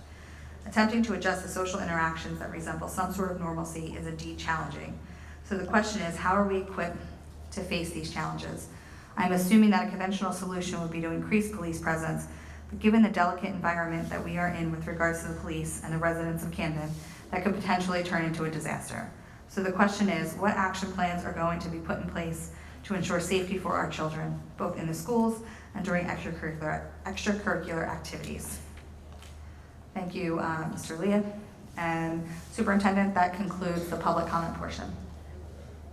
Thank you so much, and I want to thank our General Counsel for taking us through that public portions period, and also thank you to each and every one of you who did have the opportunity to share during our public comments period. Again, it is that public comment period that is so important as we work together to ensure that we're doing our best to make sure that we are accountable with regard to what it takes to make sure our students are receiving the best education that we could absolutely offer. So again, I humbly thank you for your participation during our public comment portion today. And so there are several themes that emerged throughout the different remarks and the different speakers who shared truly from their hearts the concerns with regard to students and with regard to what can we do to make sure that our students are getting the best education that they deserve.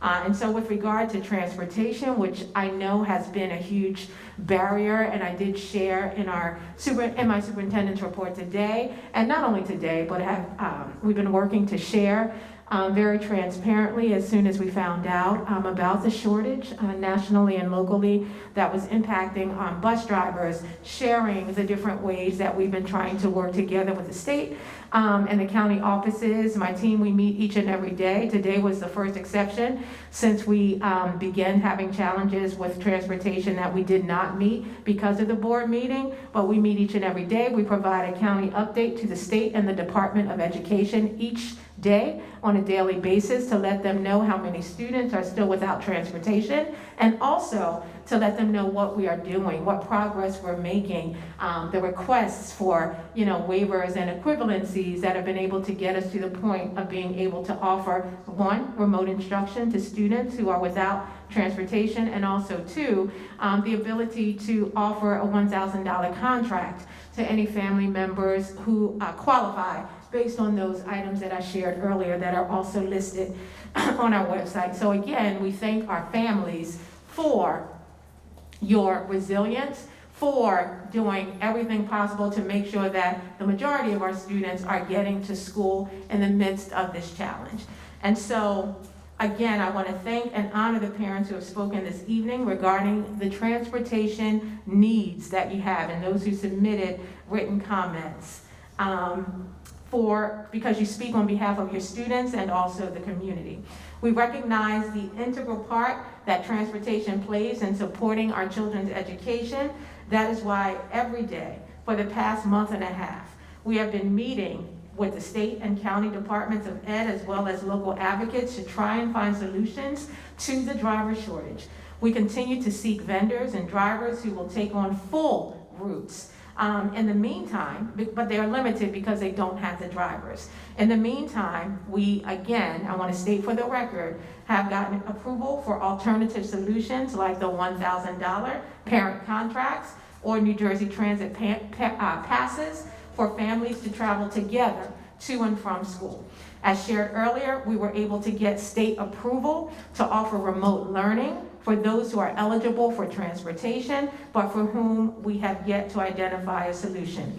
Additionally, as mentioned earlier in my presentation and brought up by families, we are seeing significant disruptions even with our contracted routes. So even the routes we have been able to secure, there have been significant disruptions, and we are working with our vendors to increase communication and to ensure they're meeting their contractual obligations. In total, we know none of these solutions replaces a bus picking up a child. Again, we know that none of these solutions that we're sharing, the contract, the bus passes, remote learning options, they don't replace being able to pick up students at a nearby corner or at your front door. However, as we work towards identifying available drivers and vendors, we keep working to chip away with those solutions that are accessible, as we have shared already, parent contracts, New Jersey Transit tickets, and remote learning. Despite all of our collective frustration around this matter, I do have to say thank you to everyone for your patience, for your resiliency and creativity through this driver shortage. Excuse me. If you have applied for a parent, please know my team is reviewing the applications and will follow up with you shortly. So this is a topic that we will continue to work on. Again, we are collaborating with the state and the county, and we are doing everything possible to ensure that our students get what they need in the absence of being able to have that transportation. There were lots of other concerns brought up around the new Camden High campus, concerns that I, along with my team, are very much aware of and very much urgently working with regard to action steps to make sure that we are doing everything possible to stabilize and also to provide the supports that are necessary at Camden High campus. There were many, many, many comments with regard to this area, and each of those comments were written down. I have them here, and I'm going to make a general response to all of them. But again, we acknowledge, so when it comes to dismissal, we acknowledge students have been out of school for a year and a half, so social and emotional wellness, we know that there's a need for extra support there. We knew that, we shared that even coming into this new school year. We knew that learning loss, as well as making sure that we were supporting students' social emotional learning, were going to be paramount as we were coming out of a situation where for our high school students, they had been out of school for 16 to 18 months without any in-person interaction. And so that is an area that we are focusing on. We will be adding supports specifically at the new Camden High campus and where we need them in order to address the need for our students to be able to have that support. Many of you as presenters came up and public commenters and shared the necessity of making sure that our students have the social emotional supports that they need. We agree 100% and wholeheartedly, and have put resources in place and are putting more resources in place. Not just more security officers. Yes, we're hiring more security officers, but we are also going to add to our climate and culture resources in the building by adding staff members who can support and focusing in on the social emotional learning of our students, so that we're not over-policing and over-militarizing our students, but we are providing proactive opportunities for them to be able to share how they're feeling, to re-engage, re-socialize. They have not been in these settings, and so we are working in that area actively and will continue to do so and provide updates to this board as well as to the public as to how these changes are having a positive impact on the Camden High campus, specifically Camden High School. Security officers, when it comes to dismissal, because this is very important, security officers and Camden County Police Department officers are speaking with parents and guardians each day at dismissal to work in support of minimizing pedestrian crossings at Baird Boulevard during pickup and drop off. So again, this is a safety matter. We're continuing to reinforce. Please don't drop students off in the middle of Baird Boulevard on the other side near the park and have them dart across Baird Boulevard, but they should be dropped off at the corners so that they're able to get safely to school. In partnership, we are with the department, the Camden County Metro Police Department, we're also asking that all vehicles use the curbside on Baird Boulevard that's closest to the school to line up for pickup and drop off so pedestrians are not inclined to cross the road in the middle of the block. I'll say that over and over again because it takes a collective approach. And we have to work together, all of us. So we have security officers, we have CCMPD, we have staff, we have parents, community, working together, we can ensure the safety of our young people. So again, please, we need your compliance with where students are entering the building as well. With regard to staffing, I want to be very clear, and these notes are provided so that I can be very clear and make sure that I am distilling the information down from those team members who lead that workout so that you are able to get the full responses that are necessary at this time. And so, with regard to staffing, we're adding 4 additional security officers and allocations to the Camden High campus. 1 additional officer will be added to Woodrow Wilson. We're looking at how best to add staff support for the 4 high school academies in the area of climate and culture. What does that model need to look like? How do we need to be more responsive? We have plans in place, but we have to fix what's not working, and that is what our job is. We've been charged to do that, and so that is exactly what we are doing. Also, assessing the organization of all staff in support of students at lunchtime, dismissal, and other transitions, hitting a reset there, making sure that we are supporting our leaders and our staff to have the climate that's going to really nurture the best in our young people, and we know that that is something that will happen. Several of you have mentioned also concerns about athletic events and the athletic event that occurred last Friday and just the disruptive behavior that occurred not only at the game but also in the community as students left the game. And so here are the changes that will be made. We are moving games, football games, from evenings to daytime hours so that we're able to have a better handle on students, and hoping that that will be one way to mitigate the behaviors that we know we want to make sure that we don't see repeated over and over. All students will be required to show some form of ID in order to enter, visitors included. Elementary and middle school students must be accompanied by an adult. We found out through investigation that much of the, not all of it, but much of the disruption and the disruptive behavior at the football game last Saturday was being enacted by students who are in the middle school grade, so younger students. So they will have to be accompanied by an adult moving forward, and also limiting the number of tickets sold, limiting attendance as a way to get a better handle. So we had 13 security officers present at the game against Winslow last week. And we also had about 5 Camden County Metro Police Department officers. The Chief of Police was also present. So we had been very responsive to feedback based on the first game and feedback that came through board members as well as parents and community members to increase the amount of security that we had. And we did just that. Also, there was a question about screening. Students are screened when they come in.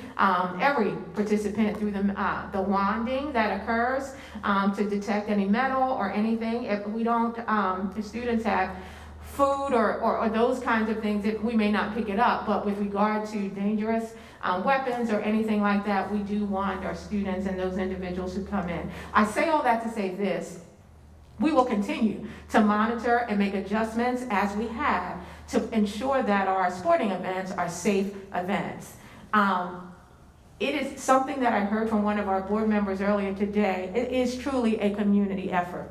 And it will have to be a collective effort between the district, community, and we're working with our local law enforcement agencies as well, parents, families, so that all of our students know the expected behaviors that are expected at any given time when they're in school or at a game. And so again, we will do our part as a district because that's what we have to do. That's what we are charged to do. That's what we're paid to do and signed up for, and do it with love. But we also need to make sure that we're working collectively to minimize some of these behaviors, because coming from a pandemic, as I've said it already, where our high school students did not have the opportunity to have in-person experiences or socialization, we know that we are at a bit of a deficit, and we are going to do everything possible to improve those behaviors. So thank you in advance for working with us. Thank you for providing the input and feedback that you provided. And we are continually committed to doing what's necessary to ensure the safety of our students and our families. There were There were some concerns regarding COVID-19 testing for students. So I wanted to just share very, very quickly, because there were only a few, but very quickly, that as of 2 p.m. this afternoon, in our Qualtrics dashboard, we have received 648 completed consent forms for student COVID-19 testing, and out of these, 520 families consented yes to student testing, and the other 128 have decided not to. So please know, though, that you still have the opportunity to sign up to participate in our testing program, which will help us all to ensure that we are doing everything possible to limit the spread of COVID in our schools and in our community. And so go to the website and you'll be able to sign up in that way. CTE, there were questions and concerns and suggestions that were raised with regard to CTE. We have made strides in the area of CTE, but we have not arrived, and never have we characterized it as such, but we are making small steps toward reviving and revitalizing our CTE program. So with regard to CTE programming at Woodrow Wilson High School, while electrical trades and construction trades, did return to Camden High, Woodrow Wilson currently has 6 CTE programs. They are computer-aided design, or CAD, automotive, hotel, restaurant and tourism management, partnering with Stockton University, education, partnering with Rowan University, business entrepreneurship, partnering with Rowan University, and also cosmetology.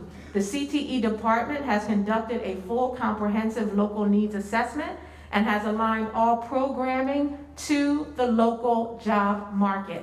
In 2019, only one CTE program was state certified. In 2019, only one CTE program in this district was state certified. We now have 12 state approved. We have expanded programming since 2019, and we have education, biomedical sciences, allied health, criminal justice, engineering, broadcast journalism, and hotel, restaurant and tourism management, and we also began an early college program aligned for our CTE pathways in conjunction with Rowan University. So we will continue to keep you updated and provide more district highlights, and perhaps have the individuals who are leading the work with regard to CTE, because I do want to be responsive to the concerns about new staff members, especially now that we're in person, and the community being able to hear from those staff members. So we will work that into our presentations and also share information as was requested about our new staff members so that everyone is aware. But again, we will continue to keep you updated on the progress of CTE. We have not arrived yet, but we are definitely not where we were, and we are pushing forward. FOCs, there were some questions regarding family operations coordinators, and just very quickly, our FOCs play a critical role in our district when it comes to helping us to connect and link with our families. They work to ensure that families of Title I students know how to best support their students' learning through collaborative efforts with teachers and other staff. And so this is different from the role that operations managers played, who were focused primarily on building operations rather than direct student support. It is true that FOCs assume some operational duties, as do many staff members in the building. However, their job is primarily geared toward integrating families into the student's learning experience. FOCs are at-will employees, as are all non-affiliated and non-tenured employees. So they are not a part of a union. This is a matter of law. We are currently reviewing the duties of FOCs and their evening responsibilities, and we will provide another update at a later time, but thank you for the questions in that area. Okay. All right. And so those were the general overall themes. Again, I try to do my best to incorporate responses that are going to provide some response, but we know we won't get to all of the detailed level of responses that you may have. So again, if you have questions, please feel free to continue to reach out to our Parent Solutions Center at 966-2507. Again, please check out our district website. A lot of the information we share, we try to also make sure that it is shared on our district website as well as, since we're in person now, through letters that go home. But we want to make sure that our families are getting the information that we're preparing, because together is how we're going to make sure that our students get the education that they are deserving of. And the last point that I would like to share, specifically, which has to do with any concerns that there may be about conflict of interest or with regard to myself or any other individuals in the district. There is a process to go through. And so I won't speak to that here.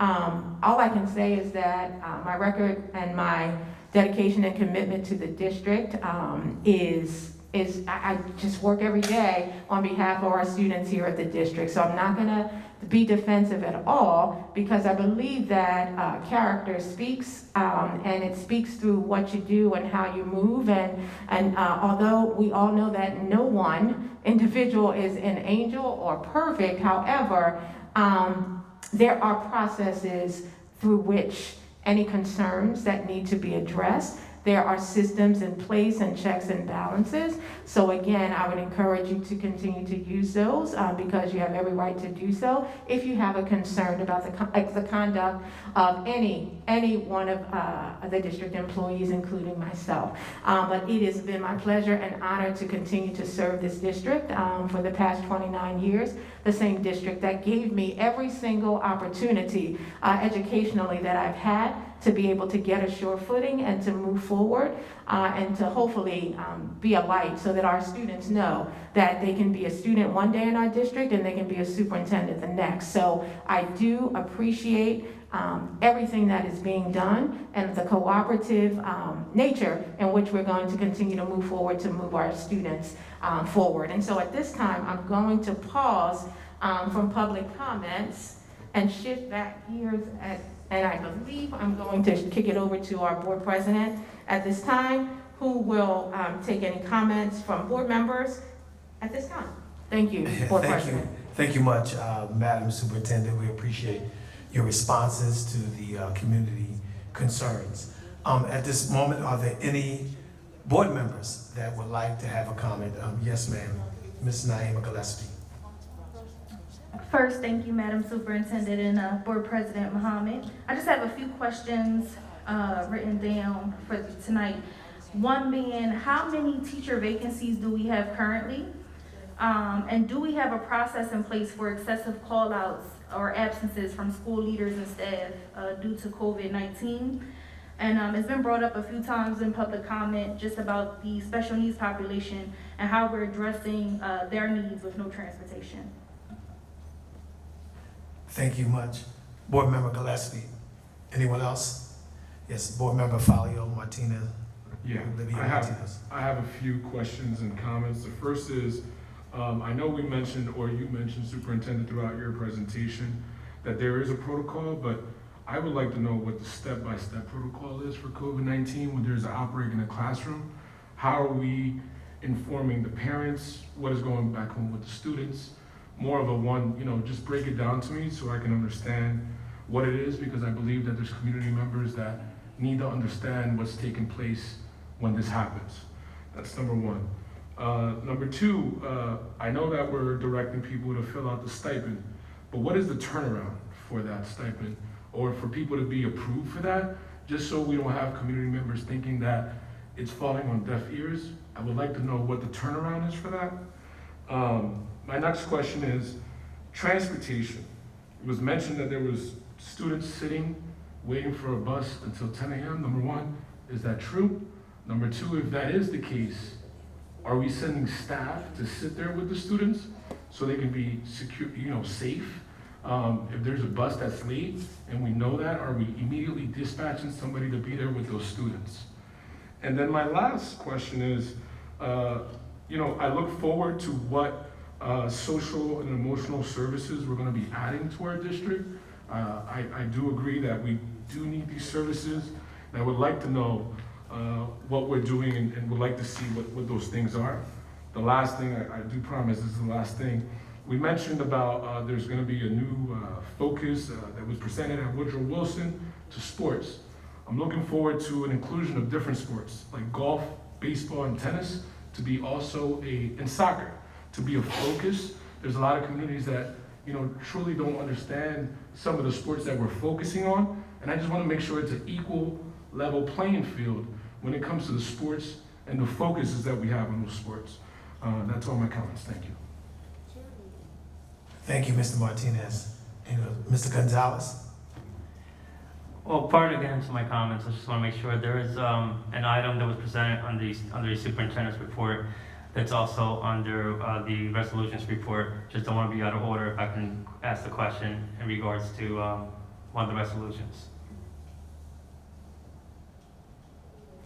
It was in regards to the teachers wearing masks in their weekly testing.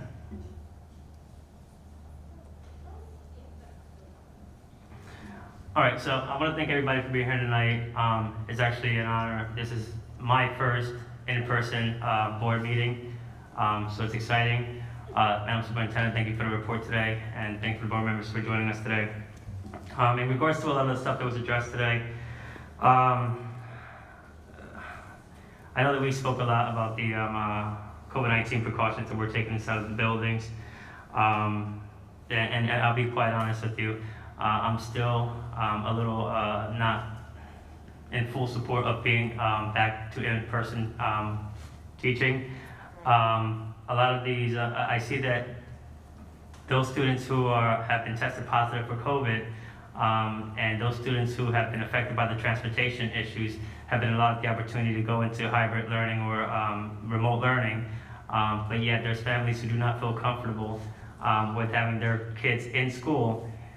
Yet we're not providing them the opportunity to, have that option to go into remote learning, understanding that this is not just something that's coming from the district, this is something that's coming from the state as their guidelines.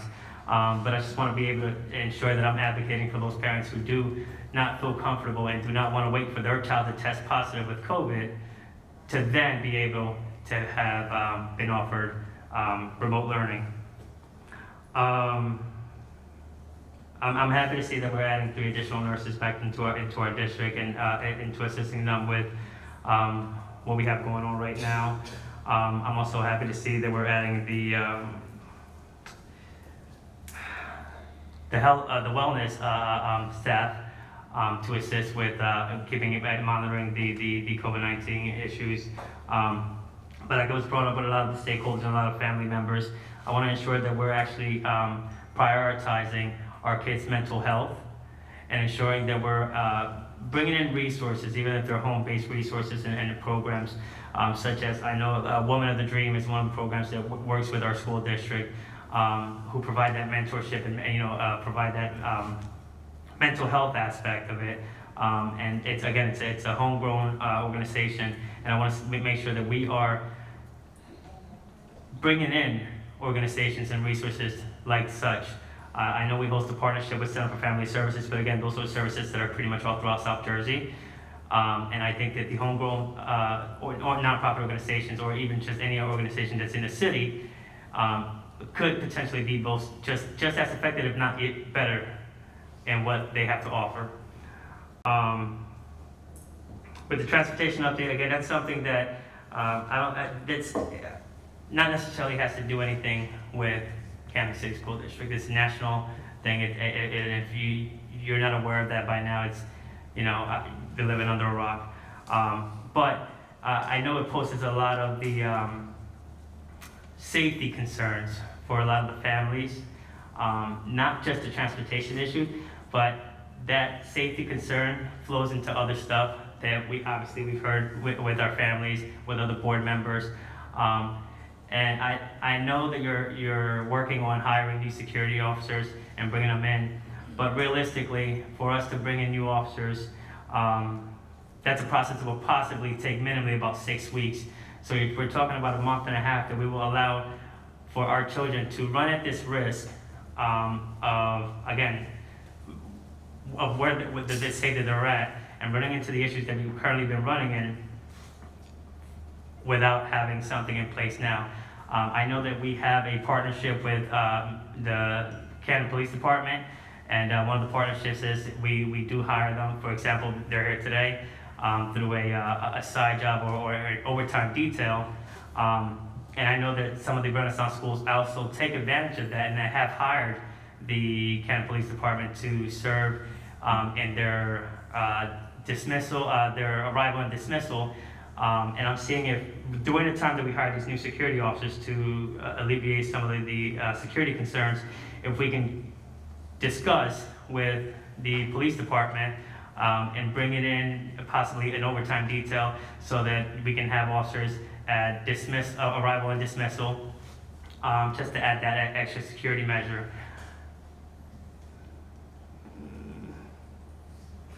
In regards to the CTE programs, during the first week of school, we did a couple of visits with some of the schools in the district, Woodrow Wilson being one of them. And I was able to go in to speak with one of the teachers in there, Danny Montez, who is the head of the automotive program, and he's been in the district, I think, 40 plus years. I think he's currently sits as the longest tenured teacher in the district. And I was able to see the room and the space that he has to work with. And be quite honest, it wasn't what I was expecting. And I think that our students deserve an opportunity to have that workshop, that program, and not just a program that's just been thrown in there, but a program that's state-of-the-art to fit 2021. Not a program that'll fit maybe 2005 vehicles that I worked on when I was at Camden High.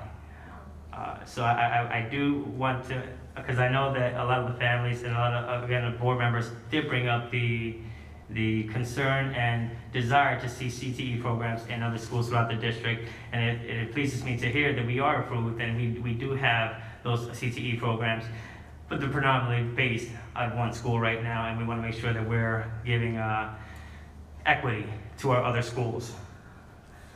In regards to the requirement for teachers who are not vaccinated or do not have the opportunity to get vaccinated, under the order and under the resolution 76, I think it is, it requires that the teachers get, if not vaccinated,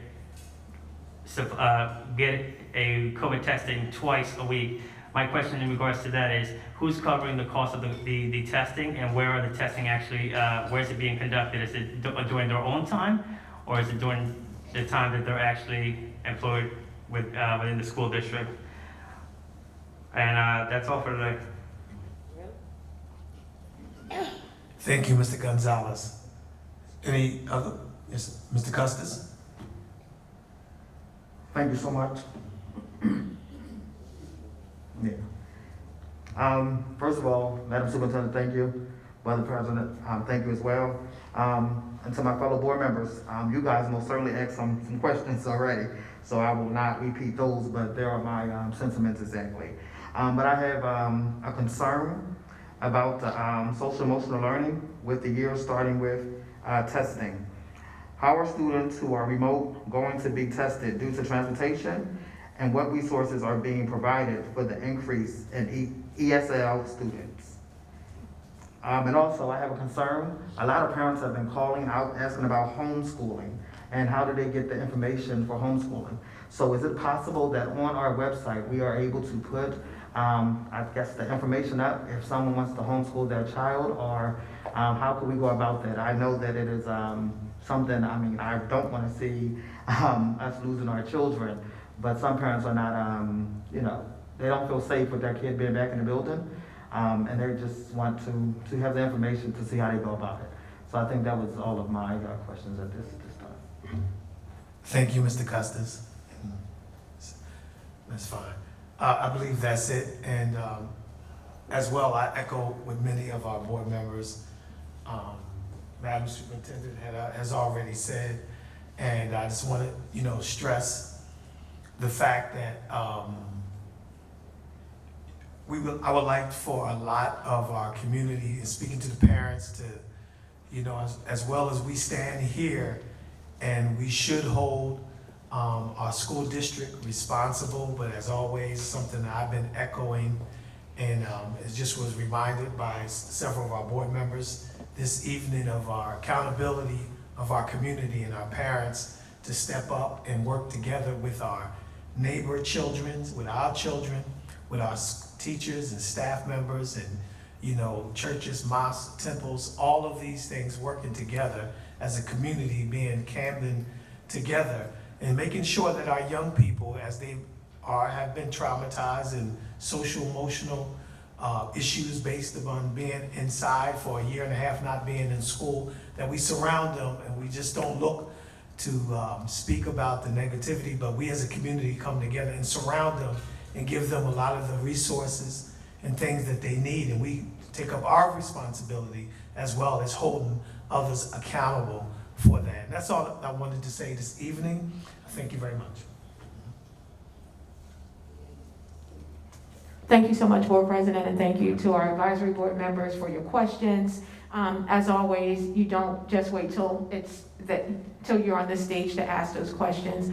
Our advisory board members are consistently asking questions behind the scenes and wanting to be supportive and wanting to make sure that we're all held accountable to do our best by our students. So I'm gonna go through the answers, and if there are questions that have been asked that it would be easier to provide information for via another vehicle, I will definitely do that in the essence of time. However, I will start, I'm gonna work my way from the bottom up, so I'm gonna start here.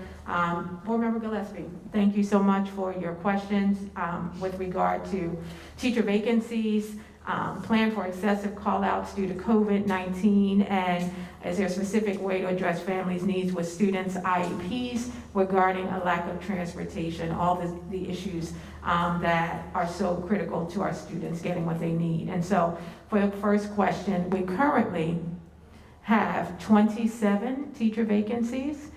We have maintained a 96% teacher fill rate, which is good, but again, we strive for 100%.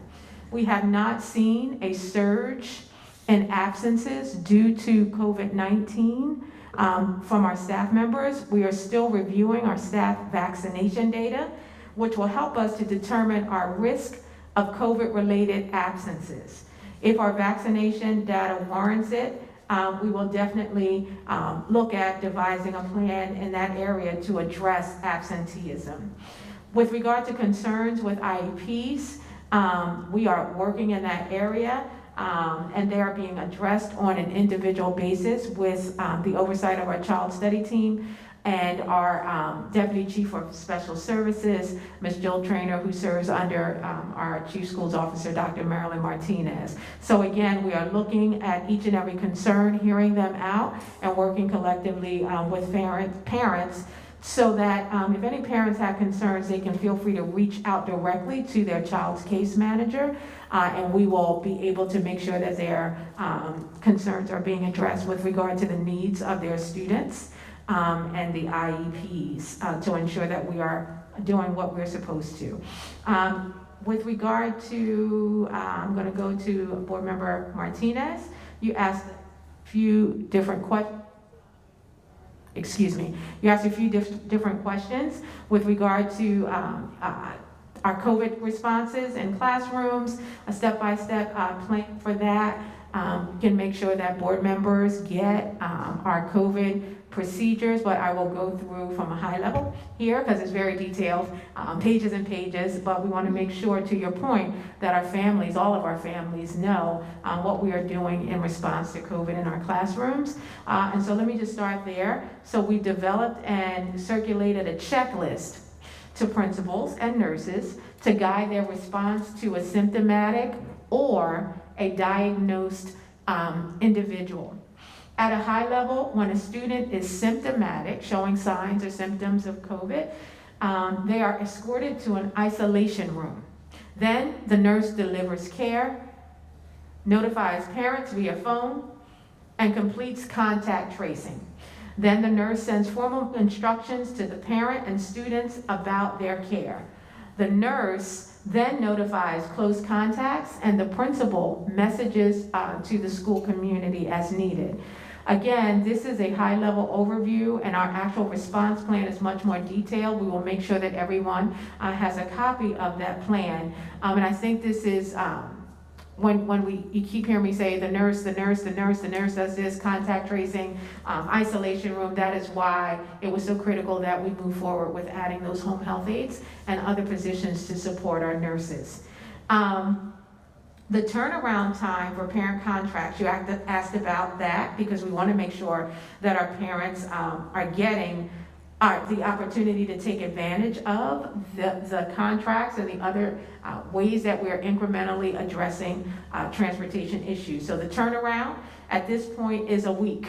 So 1 week. It should take approximately 1 week. We have a pretty good system in place with the business office working with the transportation team and everyone working together to move this forward quickly. We will be honoring all of the applications, and each person will be informed on eligibility or next steps. But it is taking time as the team is also trying to find out bus routes and or place students on open seats within our existing routes. Additionally, to manage expectations, because we want to make sure we're being very open with, areas that might be a delay. Many people are applying, and yet in the initial review, well over half of the applications are found to not be eligible for transportation. So again, you've got to make sure, and we screen for this, but there are certain eligibility requirements, and we listed those. So if a parent is not eligible, we still let them know, and we let them know why they're not eligible. And so bus delays, there was a question with regard to bus delays. We're supporting our shuttle bus locations, particularly as we experienced vendor service delays, the one that you reported out on. I do not believe, so we're in looking at doing a little bit of investigating behind the scenes, that I do not believe it was 10 a.m. However, 5 minutes late is too late. So regardless of how late it was late. And we do have staff members who are supporting our shuttle locations in order to help us to be safe. We've also had conversations with, I've had direct conversations with the mayor and also with our chief of police, Chief Rodriguez, and they are aware of the concerns that we have in needing that joint effort to make sure that our students are safe, and we'll be moving forward with a more comprehensive plan. So this is something that we take our student safety very seriously, and when there are delays, we try to have our staff members to be able to support our students. Hold on a moment. Okay. All right. Mr. Guns, hold on, I want to make sure I got all of your questions. And thank you for your input with regard to social emotional services being added in the district, as well as the golf, the unique athletic sports that we want to be able to have our students exposed to, so that there's equity there too with regard to exposure, like golf, baseball, soccer, and other sports. Board Member Gonzalez, you asked a few different questions, and so one was resolution requests with regard to teachers wearing masks and their weekly testing.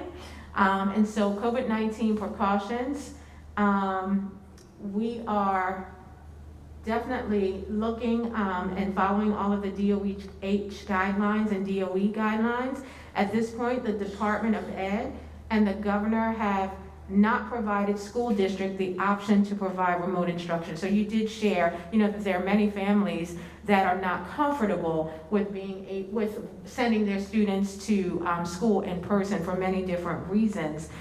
So again, as you stated, I believe that we don't dictate that, or we don't have control over, I should say, that the governor's executive order does not allow for remote instruction unless there are certain permissions granted, and we as a district have been granted the opportunity to provide remote instruction for students impacted due to quarantining or transportation difficulties. You also shared some suggestions on, discussing with the police department to bring in overtime detail to support arrival and dismissal. Again, I'm in lots of conversations with the chief, and so these are some areas that we can also bring to the table as we're trying to think of outside of the box solutions in order to solve some of our persistent challenges in this area. There was you did share about Mr. Montez's auto body classroom. I also am concerned about equity, and I've shared that openly with regard to Woodrow Wilson, and we're going to put every dollar that we can into promoting that equity. But also, I want to share that Subaru, we're in the early stages of working together to plan a partnership in partnership how we can provide improvements to Mr. Montez's auto body classroom. And so that is a high priority of not only myself, but also my team as we look to ensure equity across our schools. So please stay on the lookout for more information. Again, we're in the early stages, but there are some great conversations that have been had between Mr. Montez, myself, representatives from Subaru, and also the leader over at Woodrow Wilson High School. With regard to staff testing, we will share testing protocols after we finish reviewing all of our vaccination data. So we are still collecting vaccination data on our staff members. We have given them a few more days of an extension, and then once we have the exact number of individuals who we know are not fully vaccinated, then we will be able to develop our plan there. We have a template for a plan, but we'll be able to be more specific at that time. Moving forward, Board Member Custis, you shared a few different concerns, and so as per guidance from the Department of Ed, students who are remote due to transportation issues are able to take assessments remotely. Students who are remote learning because they are quarantined will be scheduled to make up the assessments when they return. You also had a suggestion with regard to putting information on our district website with regard to homeschooling. I know we have many families who call our Solution Center, and we walk them through those steps. So we will evaluate that recommendation to see if that's something that we want to place online. Again, we want to make sure we're being very careful because we know the governor's executive order states no remote instruction, which is different from homeschooling, but we don't want to seem like we're providing a backdoor way out of that order. So we just have to be very careful and thoughtful about how we do it. But thank you so much for that suggestion. And I think,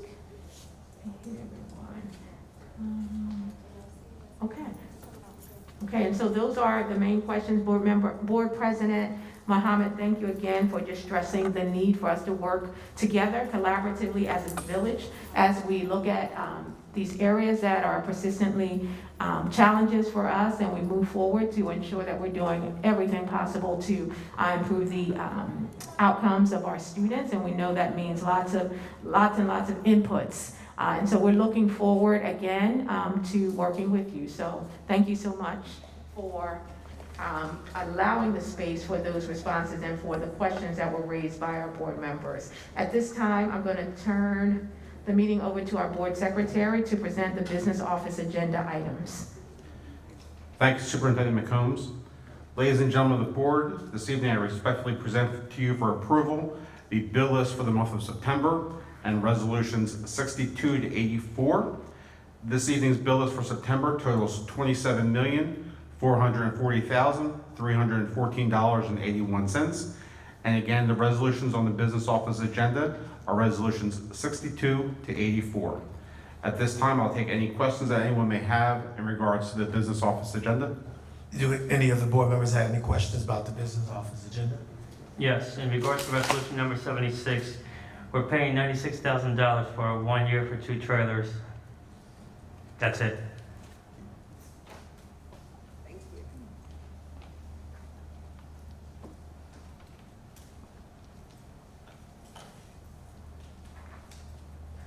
Which resolution again? I'm sorry, Board Member Gonzalez. 76. Thank you.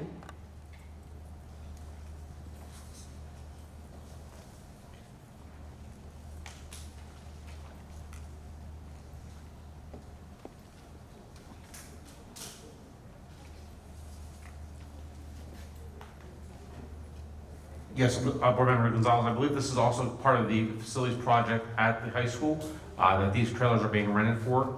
And Mr. Cressida, can you address that further, please?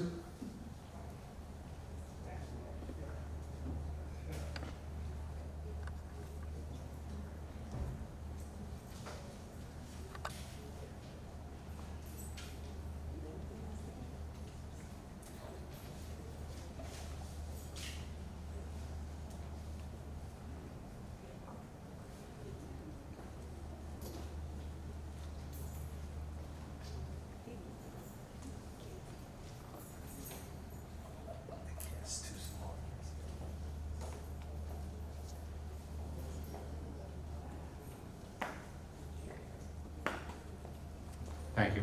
Yes, again, this is for the field house at the athletic complex. That complex is currently closed, the field house. So these are only serving as a temporary field house until the renovations are completed for that project.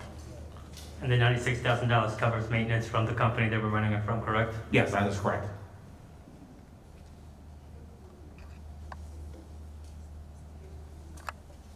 Any other members have any questions about it? And I do believe that because we're paying that, it's because the field house there was condemned. That is correct. And Yes. then they had to make a solution from it. Because it sounded like a lot of money, because we could have built one with those kind of prices over the years, but, you know, it's just, you know, which way do we go on that one? So I just want to add context to that. Understood. All right, thank you. So at this time, in accordance with the powers vested in the State District Superintendent under Title 18A, I hereby approve today's superintendent's agenda items and business office agenda items. Turn it over to the board secretary at this time for meeting adjournment. At this time, I'll open the floor for a motion to adjourn the meeting. Motion. Is there a second? Second. All in favor? Aye. Any opposed? Thank you. The meeting is now adjourned.